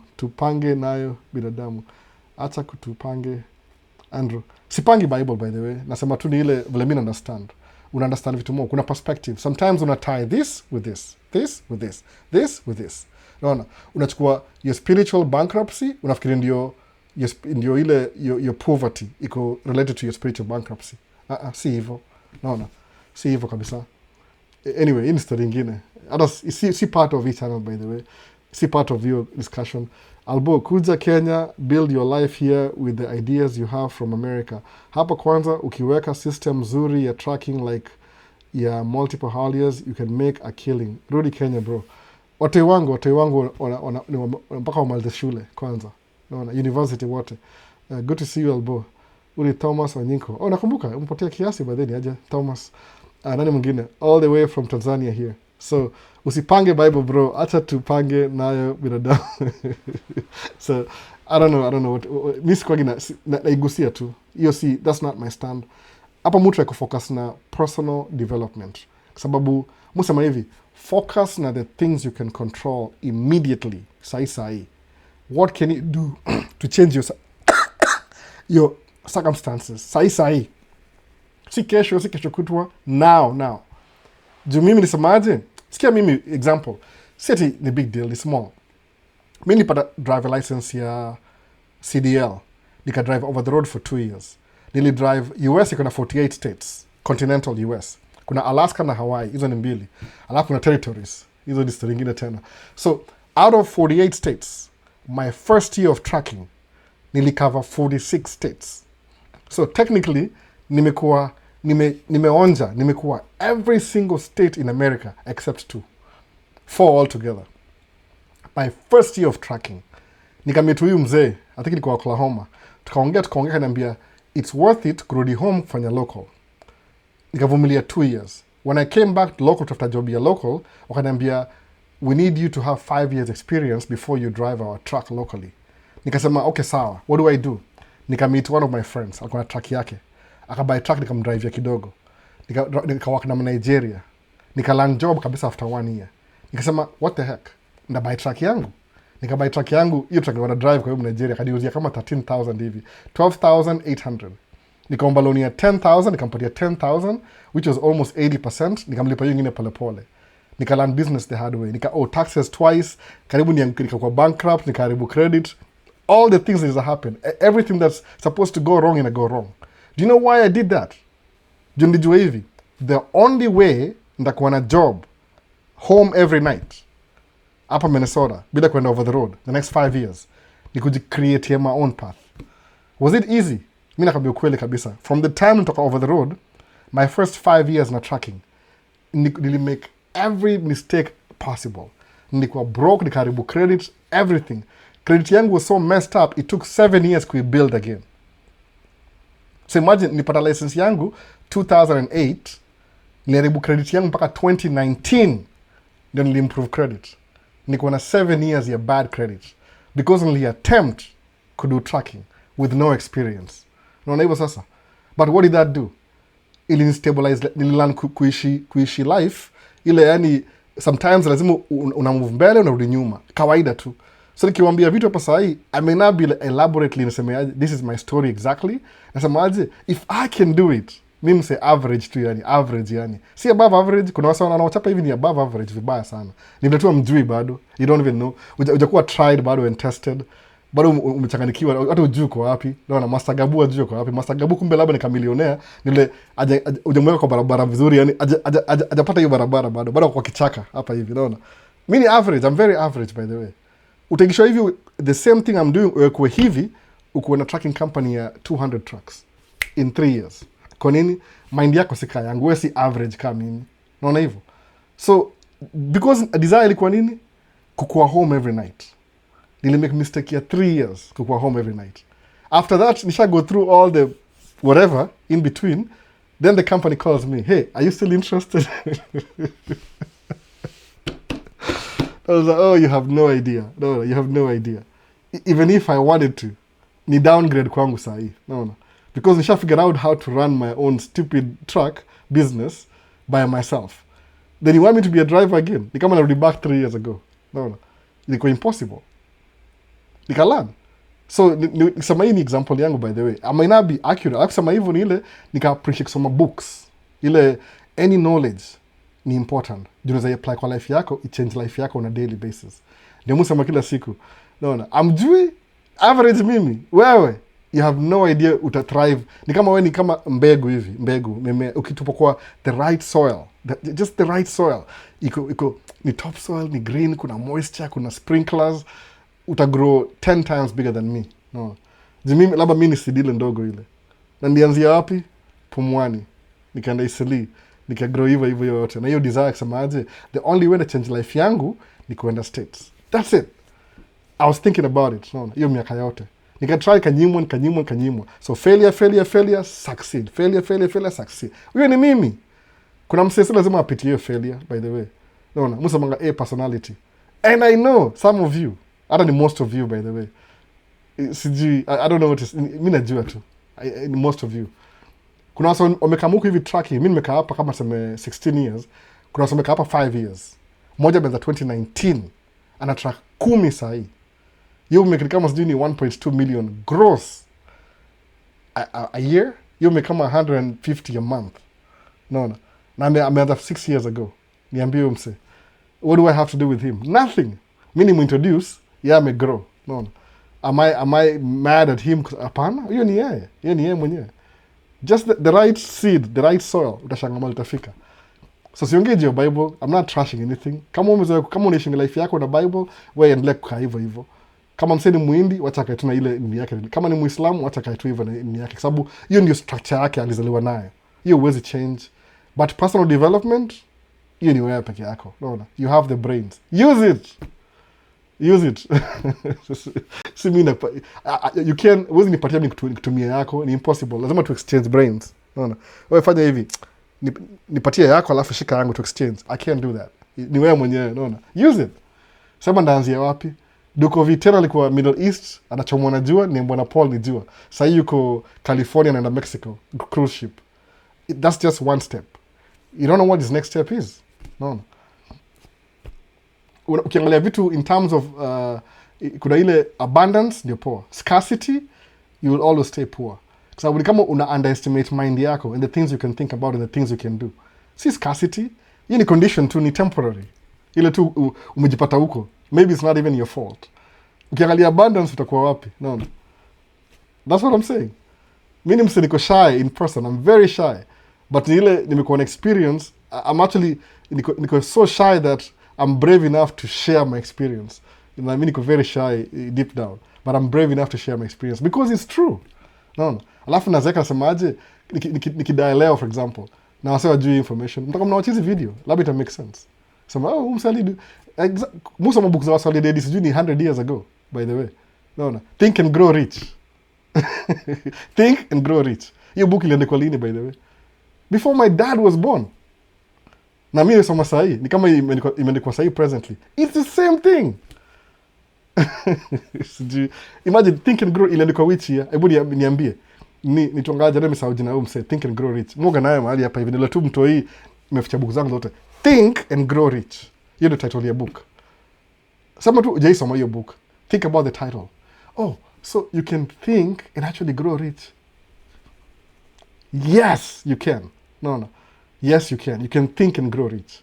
Thinking. You don't even lift a finger. Your thoughts in your mind will make you rich. Thinking. No. Hii ni title ya book, by the way. When was it written? Sikumbuki ni lini. Now that I've mentioned it, nizangalia. When was this book written? Najua ni Napoleon Hill. No. Think and Grow Rich. Nimekumbuka jina yake. How come nakumbuka jina yake hivi off hivi? Think and nimesahau and Grow Rich. Napoleon Hill. Naona. Iliandikwa which year? Tuangalia hapa hivi. Think and Grow Rich. Ilikuwa ngoja nione. Juni msawa 1937. Who was born in 1937? That's watching this channel right now. Who? Hebu niambie who was born in 1937? Think and Grow Rich. Napoleon Hill. Umeona? Ali Dedi win. Man, hata ukimtafuta sahi labda ni mafupa, labda ni ashakuwa decompose mpaka hata huwezi mpata anymore. But ali document book zake. Unaona? You think he was crazy? Think and Grow Rich. So you can think, you don't even lift a finger. You're just thinking. No. You can't think. Is it that hard for you to do? Hapana? Start thinking right now. Uone. Jenga your mind. How do you jenga mind? Get information from out there. Feed your mind the information. Ni kama muscle. Unaona? Train your mind. Unaona? Think and Grow Rich. Hivyo. Napoleon Hill. Hii ni book moja, by the way. Ana book zingine. Si book moja. Just one of the books. Unaona? Think and Grow Rich. Nimeisoma. Nikiongea saa hizi vitu naongea saa hii ni vitu yani saa hii when I read that book it makes sense now.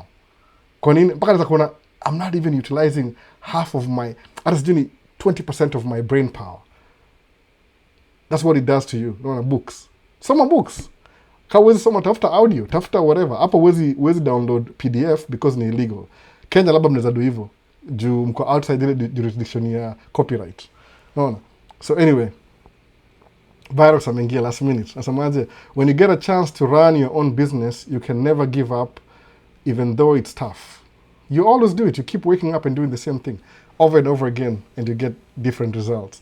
So, your perspective in everything you talk about makes sense. I think in this world, nothing changes. It's only people. That's true. Sabu, in 1937, there's people who lost hope and they thought they were poor. Every generation kuna poor people. They always exist. But just imagine in the beginning of this life, poverty costs you money. Why? Because everything is expensive when you're poor. But when you're rich, nothing really matters anymore because you can pay for everything. Not my own words. I'm just reading words from people who wrote these things and died a long time ago. No. 1937, Napoleon Hill. No. So happy new month, June from Kenya. We're still in May. This is the last day of May. So I'm alive up, by the way. No. This is dangerous. That's almost something I love Q&A. Sababu mkiacha niongee bila Q&A ndaongea vitu mob sana. Ndaongea vitu mob sana. Sababu sema Q&A na nikipa ile consistent.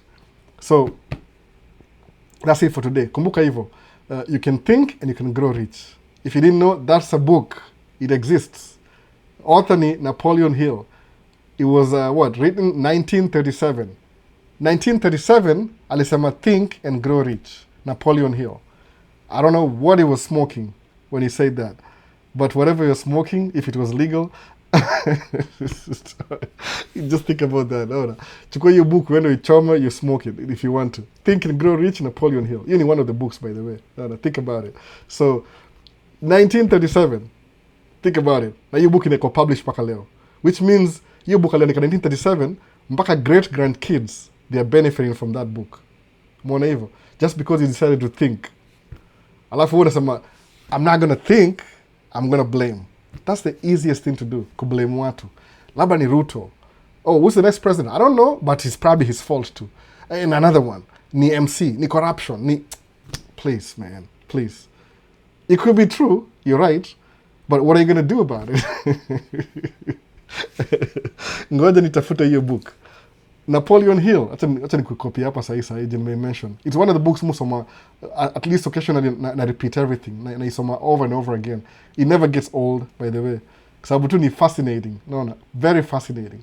Niko na copy kadhaa, ninasema after 10k ya camera, tushama mambo ya camera, juu ndio the first promised. Naona. Acha niseme copy alafu ni paste. Napoleon Hill. Ni concepts too, by the way. Naona. Hivyo ndio hapa hivyo kwa comment pia tuweke kwa nini TikTok to paste hapa, unaona, Napoleon Hill, Think and Grow Rich. Yako hivyo bana, unaona, hizo books za kusaidia uta understand ma system na ma concepts. Life ikuanza when you're born.